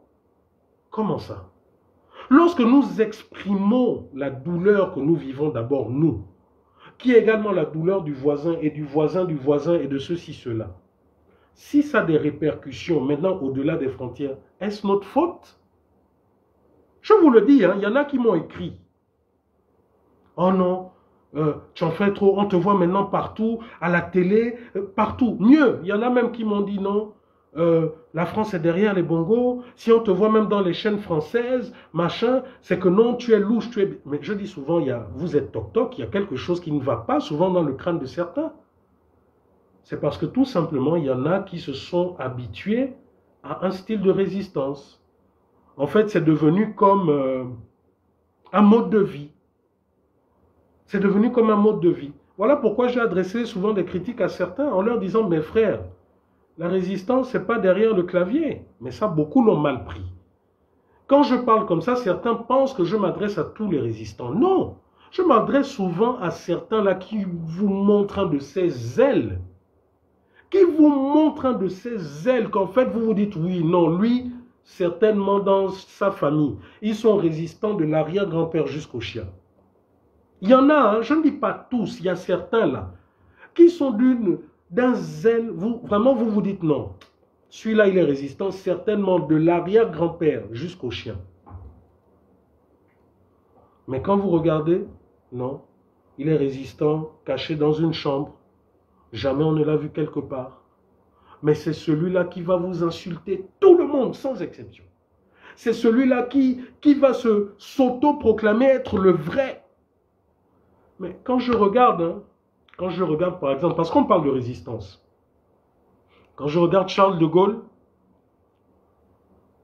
il a fui, parce que sa vie, pour sauver sa vie, il a fui, ce n'était même pas un grand général, c'était un général de brigade, je crois, donc un général 2 étoiles, comparé au maréchal, donc au suprême, à ceux-là qui avaient la science infuse. Il est parti, il a dit non, les choses ne peuvent plus se passer comme ça. Il est parti. Il a convaincu des gens. Il a convaincu les Anglais. Oui, je suis français, oui, la France est à genoux, mais je peux organiser les choses. Donnez-moi les moyens de me battre, je vais faire ci, je vais faire ça. Je n'ai pas dit, hein, l'histoire ne nous dit pas que Charles de Gaulle a demandé l'argent, le soutien du peuple français, quoi. Non. Par sa décision, par sa ténacité, son verbe, il est allé chez les Anglais, il a dit, donnez-moi les moyens. Je vais réorganiser les forces de défense et de sécurité françaises. Voilà ce que Charles de Gaulle a fait. Écoutez, hein, la résistance, parce que voilà un exemple. Il est allé, il a convaincu qui voulait d'avoir les moyens. Une fois qu'il a commencé à obtenir, il a commencé à faire le tour. Repartir clandestinement en France. Pourtant, si on le voyait, c'était la peine de mort. Mais Charles de Gaulle repartait clandestinement en France. Créer, mettre en place la résistance. Charles de Gaulle est venu ici en Afrique, dans les diverses colonies, mettre en place la résistance. Et de fil en aiguille comme ça, de fil en aiguille, jusqu'à ce que ces embryons de résistance deviennent quelque chose de beaucoup plus grand, au point où Charles de Gaulle pouvait réclamer de la reconnaissance auprès des autres qui l'ont aidé. De Churchill. Pourtant, les autres le snobaient. Hein? Mieux, il s'est après battu pour que la France ait par exemple sa bombe atomique et autres et autres. Si je le dis, c'est parce que vous savez, la résistance, ce n'est pas s'asseoir, rester derrière son téléphone. La résistance, c'est parler certes, mais après, aller sur le terrain. Si toi, tu dis que ce sont les armes, mais va convaincre les milliardaires qui sont à travers le monde, qu'ils te financent, qu'ils t'octroient les armes. Mais ta résistance, c'est tu insultes. Je ne dis pas que c'est tout le monde, hein. Certains, ils se reconnaîtront. Mais comme je ne veux pas de classe, je ne vais pas citer de nom. Oui, l'appel du 18 juin. La résistance de certains, c'est ça. Ils insultent, ils insultent. Oh, c'est un faux. Oh, c'est un vrai. Oh non, pourquoi vous n'avez pas fait ci? Oh, machin. Oh, ceci. Je vous prends encore un autre exemple. Che Guevara. Ou Fidel Castro. Fidel Castro n'était pas d'accord avec ce que Batista faisait. Je crois que c'est Batista, oui, à Cuba. Qui était un pion des États-Unis. Il est allé. Fidel Castro avait quel patrimoine, avait quel argent? C'est vrai que c'était un médecin, c'est vrai qu'il était d'une famille aisée, mais il avait quel argent pour créer une armée? Fidel Castro est parti, il a convaincu des gens qui pensaient comme lui. Il a convaincu les Russes. Les Russes l'ont financé, etc. La suite, vous la connaissez. Fidel Castro est resté derrière un mégaphone, distribuer des audios en disant non, voilà, c'est moi Fidel Castro. Il l'a fait pour informer les Gabonais que rien n'est perdu, que rien n'est... que nous pouvons vaincre les Américains malgré leur force. Et après ça, il est allé, il s'est donné les moyens. Il s'est donné les moyens de son langage révolutionnaire. Il allait prendre des armes chez les Russes, chez les Chinois, etc. etc. Qu'est-ce qui s'est passé après? Lui, le Goliath, n'a-t-il pas réussi à chasser les Américains de Cuba? Je vous donne l'exemple encore de Che Guevara. Qu'est-ce que Che Guevara a fait? Tout le monde aujourd'hui est content, porte les t-shirts Che Guevara, met des locks, on veut ressembler à Che Guevara. Che Guevara restait cloîtré quelque part? Un simple Che Guevara, médecin aussi, je crois. Che Guevara a fait le terrain. Che Guevara est allé se battre, aller chercher des armes. Il a aidé à libérer d'autres. Quand il a terminé de libérer chez Fidel Castro, il a dit non. Il était ministre chez Castro. Donc avec tout le luxe, tous les machins, Che Guevara a laissé ça. Il a dit moi, je repars combattre. J'ai encore mon pays à délivrer. Mais aujourd'hui, nous avons des activistes. Certains activistes, pas tous, parce que certains, avant de vouloir me répondre ou quoi, moi je parle de ceux-là et ils se reconnaîtront. Et je n'ai pas besoin de citer des noms parce que les histoires de clash, ça ne m'intéresse pas. Toutes les fois où vous m'avez vu venir clasher, ce sont des gens qui m'ont attaqué et j'ai cité nommément leurs noms. Donc le live que je fais ce soir, ce n'est pas pour clasher, mais c'est pour nous mettre à notre place. C'est pour nous dire véritablement qu'aujourd'hui, si le Gabon est ce qu'il est, c'est à cause de nous-mêmes. Des Libanais vont casser la maison d'un Gabonais. Les Gabonais sont là, ils regardent. Il y en a même qui essayent de justifier. Oh, ils ont dû vendre. Donc, ils créent même déjà des histoires. Oh non, ils ont dû vendre. Oh, souvent, les familles là sont comme ça. Allez-y faire la même chose au Liban. Vous verrez si les Libanais vont attendre que, oh non, peut-être que ça a été vendu, peut-être que... Pourquoi les autres sont solidaires? Mais nous, ici au Gabon, on se cherche toujours des raisons. Là, maintenant, c'est en Zion qu'ils sont en train de faire également. Au premier campement, partout dans le pays. Même à Omboué, là, récemment, à Omboué. Même là-bas dans les villages. Maintenant, il y a un Libanais qui est en train d'annexer un débarcadère d'une famille qui est là depuis des centaines d'années, leur débarcadère. Parce que ça aurait été vendu, je ne sais pas, ça aurait, je parle au conditionnel, par des officiels de là-bas. Et les gens sont là, ils se tuent. Mais enfin, jusqu'à quand allons-nous avoir cet esprit individualiste? Voilà pourquoi jusqu'à présent, vous ne comprenez pas. Certains pensent que, oh non, je veux me faire voir. Non. Je parle et j'applique ce que je fais. Lorsque je parle d'union, que nous devons nous sentir concernés par les problèmes des uns et des autres. Lorsque je vois une situation qui me touche, mais je vais m'impliquer comme si c'était mon parent. Je ne cherche pas à savoir quelle est son ethnie, s'il vit, s'il est riche, s'il est quoi. Voilà pourquoi souvent vous me voyez, je suis là sur tel dossier, je suis là-bas, je suis... Mais si tous les Gabonais avaient cet esprit, vous pensez que le pouvoir ferait ce qu'il fait? Donc vous là qui pensez que seule la rue peut libérer le Gabon, allez-y chercher ce qu'il vous faut pour organiser la rue. Si le peuple gabonais est amorphe, donnez-lui le discours qu'il faut pour le réveiller. Voilà la réalité. Quand on se dit leader, le leader c'est celui-là qui sait réveiller, aller chercher jusqu'au plus sceptique. Le leader c'est celui-là qui sait redonner du courage à celui qui a eu peur en 2016, qui a vu la mort, qui a entendu les armes. Voilà le leader. Vous n'êtes pas leader parce que vous prenez vos téléphones, vous insultez les gens, ou parce qu'il y a 20, 30, 40, 50 ans, vous avez fait telle ou telle chose que tout le monde entier vous reconnaît. C'est à cause de ça souvent que je dis, mais vous nous citez souvent les noms, Monsieur Bengonsi. Oui, oui, oui. C'est quelqu'un qui a tout mon respect. C'est quelqu'un de vrai. Mais aujourd'hui, qu'est-ce que fait Monsieur Bengonsi? Nous avons vu Jean-Luc Mélenchon. Aujourd'hui, les Français ont vu ce que ce monsieur fait. Comment il va sur le terrain, comment il se bat, comment. Dites-moi aujourd'hui, là, depuis 2016, Qu'est-ce que font les politiques gabonais sur le terrain? Qu'est-ce qu'ils font pour reconquérir le cœur des Gabonais? Même le PDG sur le terrain, ils n'ont jamais cessé d'être sur le terrain. Ils pillent l'argent du pays et ils sont sur le terrain. Caravane ceci, championnat ceci, concert cela. Donc le PDG entretient sa corruption, entretient sa gourdise. Il ne relâche pas. Mais notre position. Et qu'on ne vienne pas me parler, me dire que l'opposition gabonaise n'a pas d'argent, s'il vous plaît. Qu'on ne vienne pas me dire que l'opposition gabonaise n'a pas d'argent. Sinon, je vais vous filmer le parc automobile de tous nos opposants. Et vous verrez que si un opposant peut s'acheter une voiture à 70 millions, donc c'est qu'il a les moyens. Donc voilà, ce n'est pas une attaque personnelle, hein, mais c'est pour vous dire véritablement que il faudrait que nous arrêtions notre hypocrisie. Et moi, je vous le dis, je vais peut-être, déjà parce que j'ai des problèmes de santé, je vous dis depuis 3 ans, je dois me faire opérer. Là, ça commence à devenir sérieux. Je vais peut-être lever un peu le pied, non pas parce que le pouvoir m'aurait acheté, mais parce que vous savez, à un moment donné, vous vous dites que, en vérité, le véritable problème du Gabon, ce n'est pas les étrangers, c'est même pas Krombessi, ce n'est pas Liban Souleiman, c'est nous-mêmes. C'est nous-mêmes notre problème. Nous, le peuple gabonais. C'est nous notre problème. Quand j'écoute Messire, mais moi je vous dis, je partage les points de Messire. Aujourd'hui, il y a des Gabonais qui ne sont pas binationaux, qui sont en France. Et vous savez qu'en France, en Europe, tout ce qu'il faut faire, c'est la carte bleue, c'est la carte ceci, c'est la carte cela. Il te faut tes papiers, ton acte de naissance, une copie de cela, une copie de...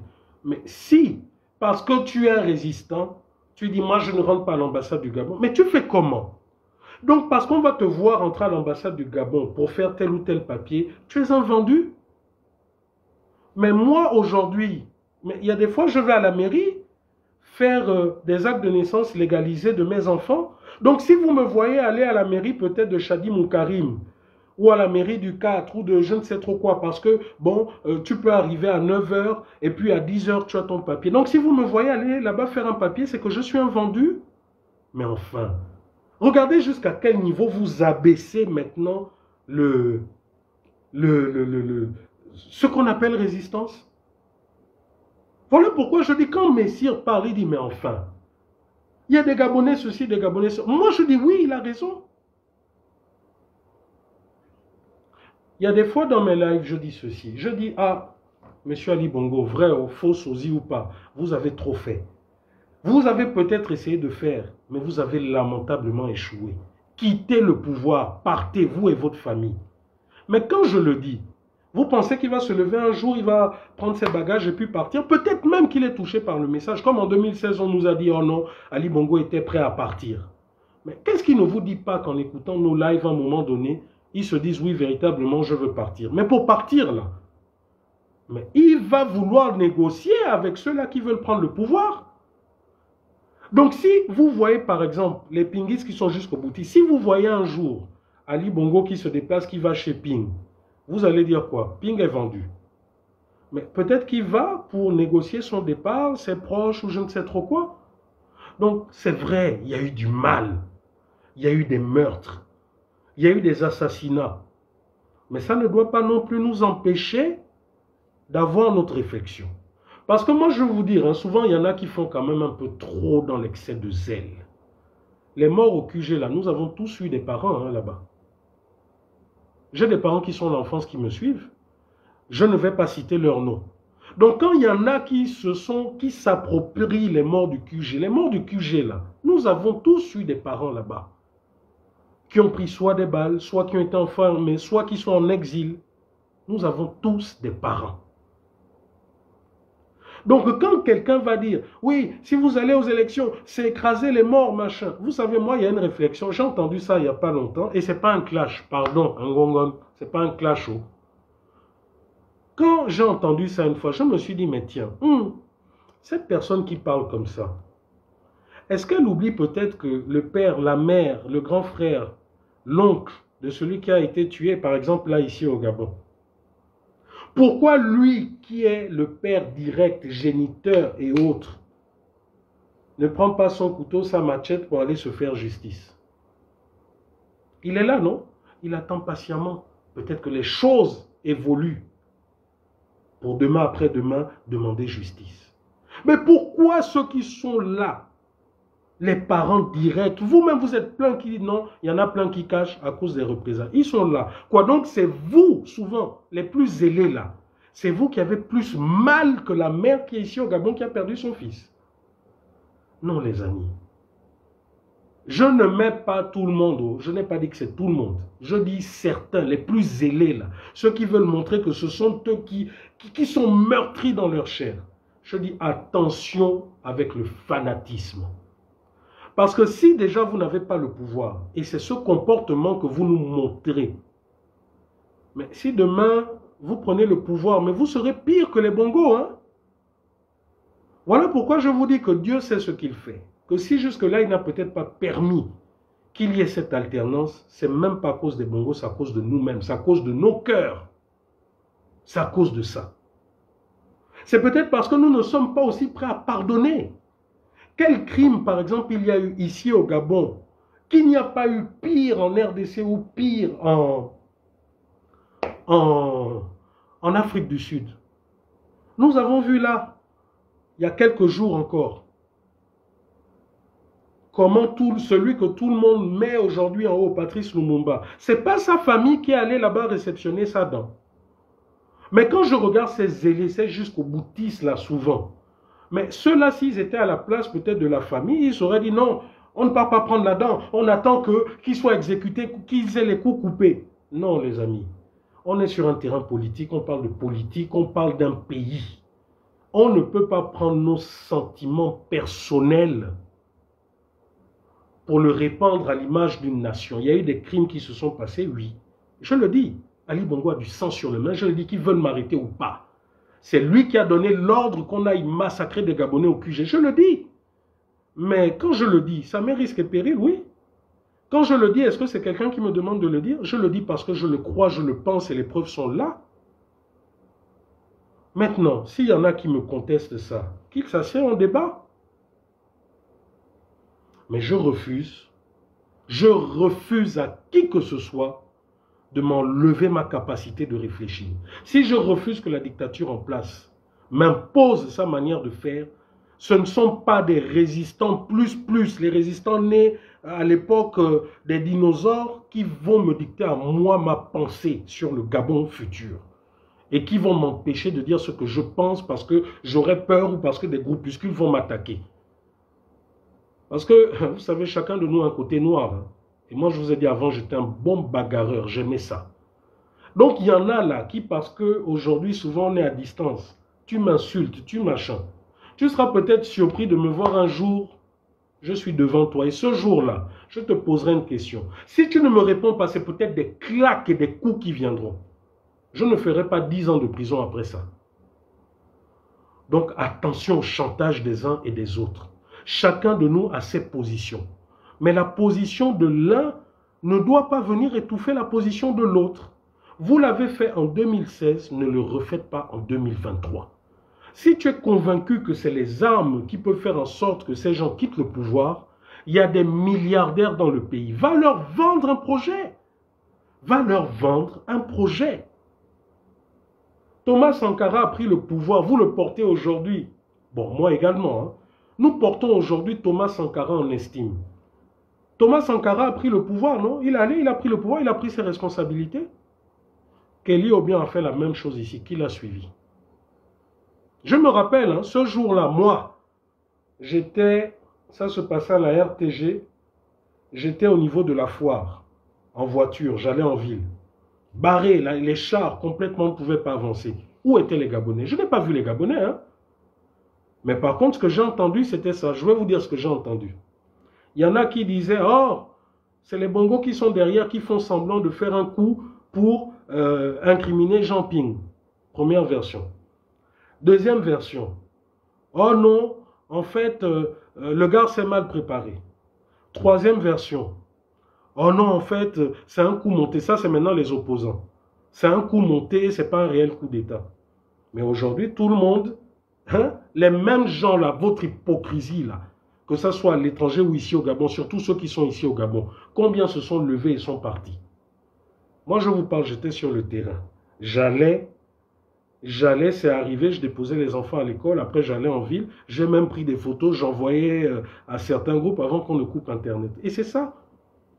Nous appelons l'agent Rémi Yama. Vous êtes là, vous êtes nombreux, oh, je suis fort, je suis fort.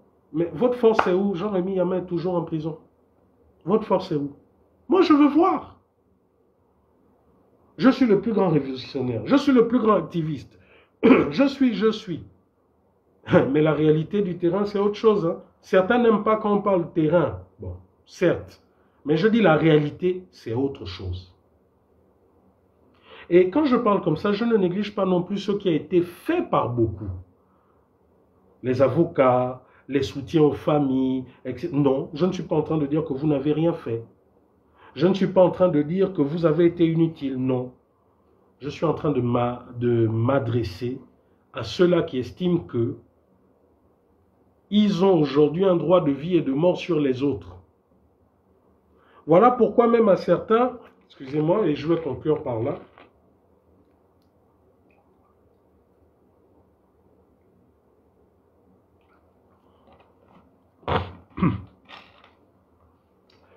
voilà pourquoi moi, dans ma réflexion, dans ma pensée, il y a des choses qui passent très mal chez moi. Hein? Je vous explique, à ma pensée à moi, il y a des choses qui passent très mal chez moi. Quand on me dit que non, le vrai combat, c'est pas tant contre les Bongos, c'est contre la France. Qu'est-ce que ça veut dire? Donc ça veut dire qu'en fait, je dois me concentrer sur la France, attaquer la France, et puis je fais comme si ce que nous vivons au Gabon, les réalités du quotidien n'existent pas. Première chose. Parce que c'est ça, hein? Les super, il y a peut-être 2-3, je m'adresse à ces 2-3, pas aux autres. Mais les super résistants, super qui connaissent tout, c'est la même chose. Les super là. Donc, oh non, c'est les Bongos, c'est la France, faut pas s'attaquer aux Bongos, faut pas. Il faut attaquer la France, c'est la France qui est responsable. Mais tu vis en France. C'est la France, c'est machin, tu vis en France. Non. Non. Moi, je prends l'exemple de Kémy Séba. Il attaque la France, il fait, mais il sort de la France pour montrer l'acte et la parole, pour montrer qu'il veut développer son continent. Il n'est pas en France en train de développer la France, payer des impôts à la France, etc., etc. Je ne dis pas que vous qui êtes en France, ce message s'adresse à vous. Ce message s'adresse à ces 2 ou 3 personnes super, hyper résistants, donneurs de leçons et de diplômes d'activistes, de résistants. Tu ne peux pas me demander en inbox à moi, me dire qu'il faut attaquer la France. C'est la France, c'est lui, c'est la France, et puis tu vis en France. Tu payes des impôts à la France, donc tu enrichis la France. Même ta voix a changé. Moi, je connais des amis gabonais qui vivent en France depuis 20-30 ans. Leur voix est exactement la même. Là, souvent, vous voyez, Messire, il est là en France depuis, en Angleterre, en Europe, depuis combien de temps? Sa voix est la même. Mais vous avez des gens, il va te parler, bon, c'est celui qui te parle, hein, l'anti-français. Mais quand il parle, allez, ça gorge, ça choco, comme disent les Ivoiriens, mais tu te fous de qui? Vous vous foutez de qui? Donc, voilà, ce n'est pas un clash. Je dis bien, c'est l'exposition de ma pensée. Personne n'est au-dessus de l'autre concernant cette histoire de 2023. Si tu es convaincu que M. Ping a une dernière botte où il va prendre le pouvoir, reste dans cette position, n'agresse pas les autres. Si tu es convaincu que seules les élections 2023 vont libérer le Gabon, reste dans cette position, n'agresse pas les autres et donne-toi ou donnez-vous les moyens de faire en sorte qu'il n'y ait plus de Mboranso, que les élections soient véritablement organisées les choses. Si tu es convaincu que c'est seule la rue et les armes, mais donne-toi également les moyens. Tu ne peux pas parler de ça pendant 10 ans et puis personne ne te suit. Si depuis 10 ans tu parles aux Gabonais, ça rentre, ça sort, c'est que les Gabonais n'en veulent pas. Il faut qu'on se dise la vérité. Soit ils n'en veulent pas, soit ils sont trop terrifiés. Donc si depuis 10, 15, 20 ans, ils ne bougent pas, qu'est-ce que tu vas faire? Tu vas attendre aussi 20 ans? Non. Moi, personnellement, je dis moi, dans mon cas, moi je suis quelqu'un d'action. Si j'étais convaincu que seules les armes devaient nous faire changer, seules les armes devaient permettre au pays de changer, j'aurais fait comme vous me voyez là. J'aurais approché des milliardaires, j'aurais approché, je ne sais pas, je serais allé chercher les moyens. Je serais allé chercher les moyens. Donc voilà pourquoi aujourd'hui, moi, comme je vous dis, je me retrouve dans les messages de tout le monde. Maintenant, le problème, c'est qu'il faut tout simplement agir. Pour voir ma personnalité, c'est ce que je vous dis, je parle mais j'agis. Autant vous me voyez faire des lives, autant vous me voyez sur le terrain. Hein. On a parlé de la pollution, on a parlé. J'ai parlé, vous ne m'avez pas vu sur le terrain. Et après, certains sont étonnés de me voir passer sur des chaînes internationales. Non, l'ami. Mais si depuis 20 ans, 30 ans, tu es là dans la même position, ton activiste, c'est entre 17h et 18h. Mais ne t'étonne pas que moi qui suis né hier, en 2 ans, en 1 an, en 2 mois, que je sois là où je suis. Ne t'étonne pas que Geoffroy Fumboula, en 2-3 ans, il est là où il est. Parce que c'est ça la méchanceté du Gabonais. Tu vis une vie normale, du matin au soir tu travailles, tu es le bon père de famille, machin, et tu te rappelles que tu es résistant entre 18-19 heures ou machin, etc. Non. Che Guevara était résistant du matin au soir. Castro était résistant du matin au soir. Gbagbo était résistant opposant du matin au soir. Moi, actuellement, le pouvoir, par ce qu'ils ont fait, la destruction de mon entreprise, de tout, je suis activiste du matin au soir. Je dors activiste, je me réveille activiste. Voilà pourquoi, à tout moment, il y en a qui savent que quand ils m'appellent, je peux être là, même si c'est minuit, même si c'est 1h du matin. Et voilà pourquoi ça fait mal à ce pouvoir actuellement, au point de m'intimider, d'aller casser chez ma mère, etc. Donc quand vous n'aurez pas compris, quand vous n'aurez pas compris que ce n'est pas un jeu, la libération de ce pays, quand vous mettrez vos énergies à 100% dans vos soi-disant idées de libération, alors là on sera libéré.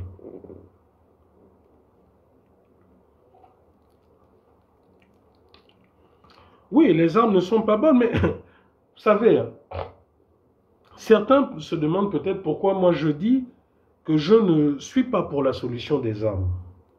Je ne suis pas pour la solution des armes, pourquoi? Citez-moi un pays au monde dont le pouvoir a changé par les armes et qui a été un pays stable. Citez-moi un pays. Un seul pays aujourd'hui qui est stable. Vous pensez aujourd'hui que le Rwanda c'est un pays stable? Kagame c'est un démocrate?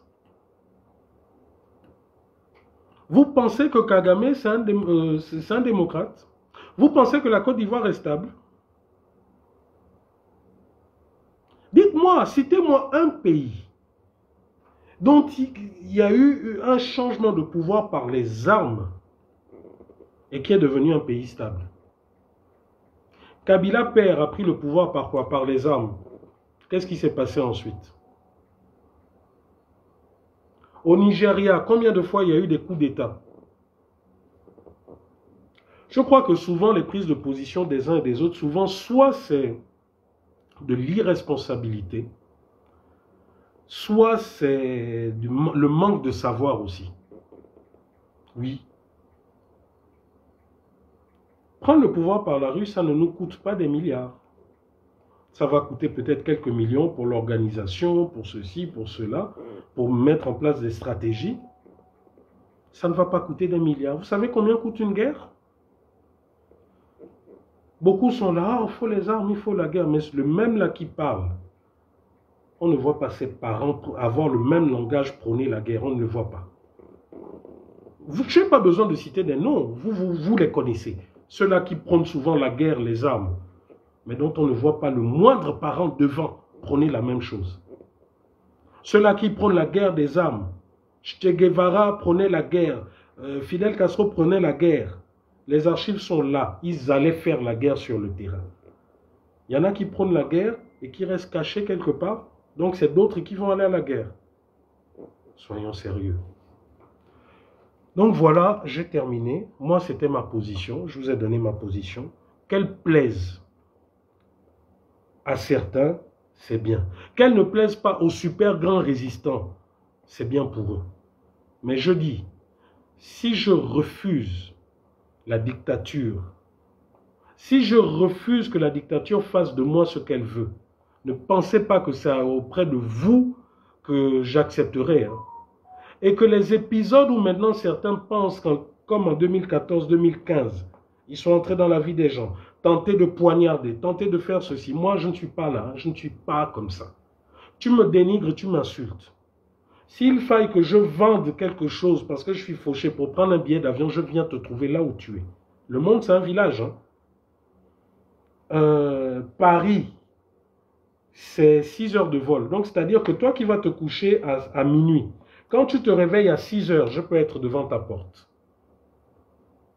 Toi qui es au Maroc, qui prend la révolution, qui fait quoi? Le Maroc, c'est quoi? C'est pas la chasse gardée des bongos? Mais tu fais quoi au Maroc? Donc, il faut qu'on arrête avec des non-sens. Il faut qu'on arrête avec ça. Tu te dis révolutionnaire, mets-toi dans la peau du vrai révolutionnaire. Les exemples sont là. On n'invente pas la roue. Donc, voilà ma position. Ce n'était pas un clash ce soir. Je vous donnais mon analyse par rapport aux différentes positions aujourd'hui concernant 2023. Que ceux qui sont pour M. Ping, s'il y a une stratégie peut-être qu'on ne connaît pas, dites-nous peut-être en off. Si je suis convaincu de ça, moi je m'adapte. Hein? Parce que je vous ai dit, moi je reconnais que M. Ping est président. Maintenant, s'il y a une stratégie ou un truc, voilà, ça va se passer. Bon, vous savez quand même qu'on peut informer X ou Y personnes. Moi, je m'adapte. Mais qu'on ne vienne pas me traiter, parce que comme certains avaient commencé à le faire, parce que ils m'ont vu quand j'ai dit que je suis allé filmer en tant que technicien pour M. Barrault-Chambrier, il y en a qui ont commencé à m'attaquer. Ah, les Barrault-Chambrier, oh non, ce sont des gens du pouvoir, ce sont. Non, les amis, moi j'ai mon cerveau. Hein. Hier, vous étiez prêts à accepter Mbaobam. Aujourd'hui, vous jurez sur le nom de Ping. Jusqu'à preuve du contraire, par exemple, ce monsieur, c'est pas que je défends, hein, mais je donne un exemple. Ce monsieur, je l'ai vu depuis, il a dit depuis 2016, il a tourné le dos depuis les 2014 ou je ne sais pas. Jusqu'à présent, personne ne l'a revu au palais Léon-Bas ou au bord de mer, etc. Mais le Gabonais dans le Congo, ça, le Gabonais dans son Congo, ça, c'est... Oh, ce sont les pions du pouvoir. Moi, personnellement, il y a des gens aujourd'hui qui se disent opposants, mais que je ne peux pas. Quelqu'un qui se dit opposant, qui est soi-disant sorti du PDG, qui est reparti au PDG, qui revient dans l'opposition, lui, c'est même pas par la... Quel que soit le discours qu'il va venir me sortir, c'est même pas possible que je l'écoute. Donc pour moi, j'accorde le bénéfice du doute à des gens comme M. Pascal Oyougou, à des gens comme M. Bertrand Zibi, des gens comme M. Chambrier, oui. Parce que pour moi, ce sont des gens qui, depuis, par exemple, 2014, 2015, ont décidé de claquer la porte au PDG en disant qu'ils étaient sincères.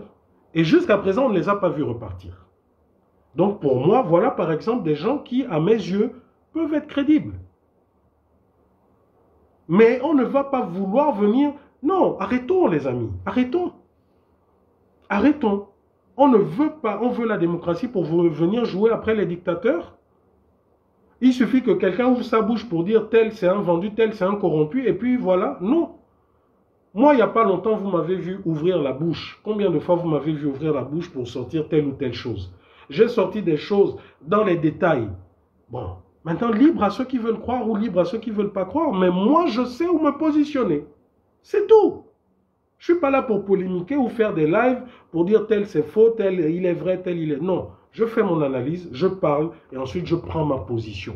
Maintenant, si par rapport à mon analyse, si par rapport à ce que je t'ai dit sur X, sur Y, tu as ta position, moi je la respecte, hein, je l'accepte. Je vous donne un exemple. Je vous donne un exemple. Ce n'est pas pour faire un clash. Là, il y a mon frère Fabrice qui est connecté, mon grand frère Fabrice. Récemment, il m'a taquiné lorsqu'on faisait un live auprès de la famille Bwanga. Bon, je ne vais pas revenir sur certains aspects. Je vous ai dit par exemple, bon, moi personnellement, je ne marcherai plus avec certains. Mais il peut arriver que dans le combat, que je puisse me retrouver à certains endroits avec certains. Ce n'est pas pour autant que je vais aller les insulter ou que je vais aller... Non, ils font ce qu'ils ont à faire, moi je fais ce que j'ai à faire. Donc vous là qui croyez en 2023, vous qui croyez à la rue, vous qui croyez à M. Pink, que chacun fasse ce qu'il fait sans emmerder les autres. Parce qu'au final, vous mettrez plus d'énergie, nous mettrons plus d'énergie à nous combattre et à laisser le système faire ce qu'il a envie de faire, plutôt qu'à faire véritablement avancer les choses. Et au final, c'est ces combats qui font en sorte que nous soyons en train de distraire le peuple. C'est ça la véritable distraction. Le fait de se combattre, de s'attaquer, c'est ça qui distrait le peuple plutôt que de se concentrer sur l'essentiel. Bon, j'ai un peu trop parlé, 2 heures.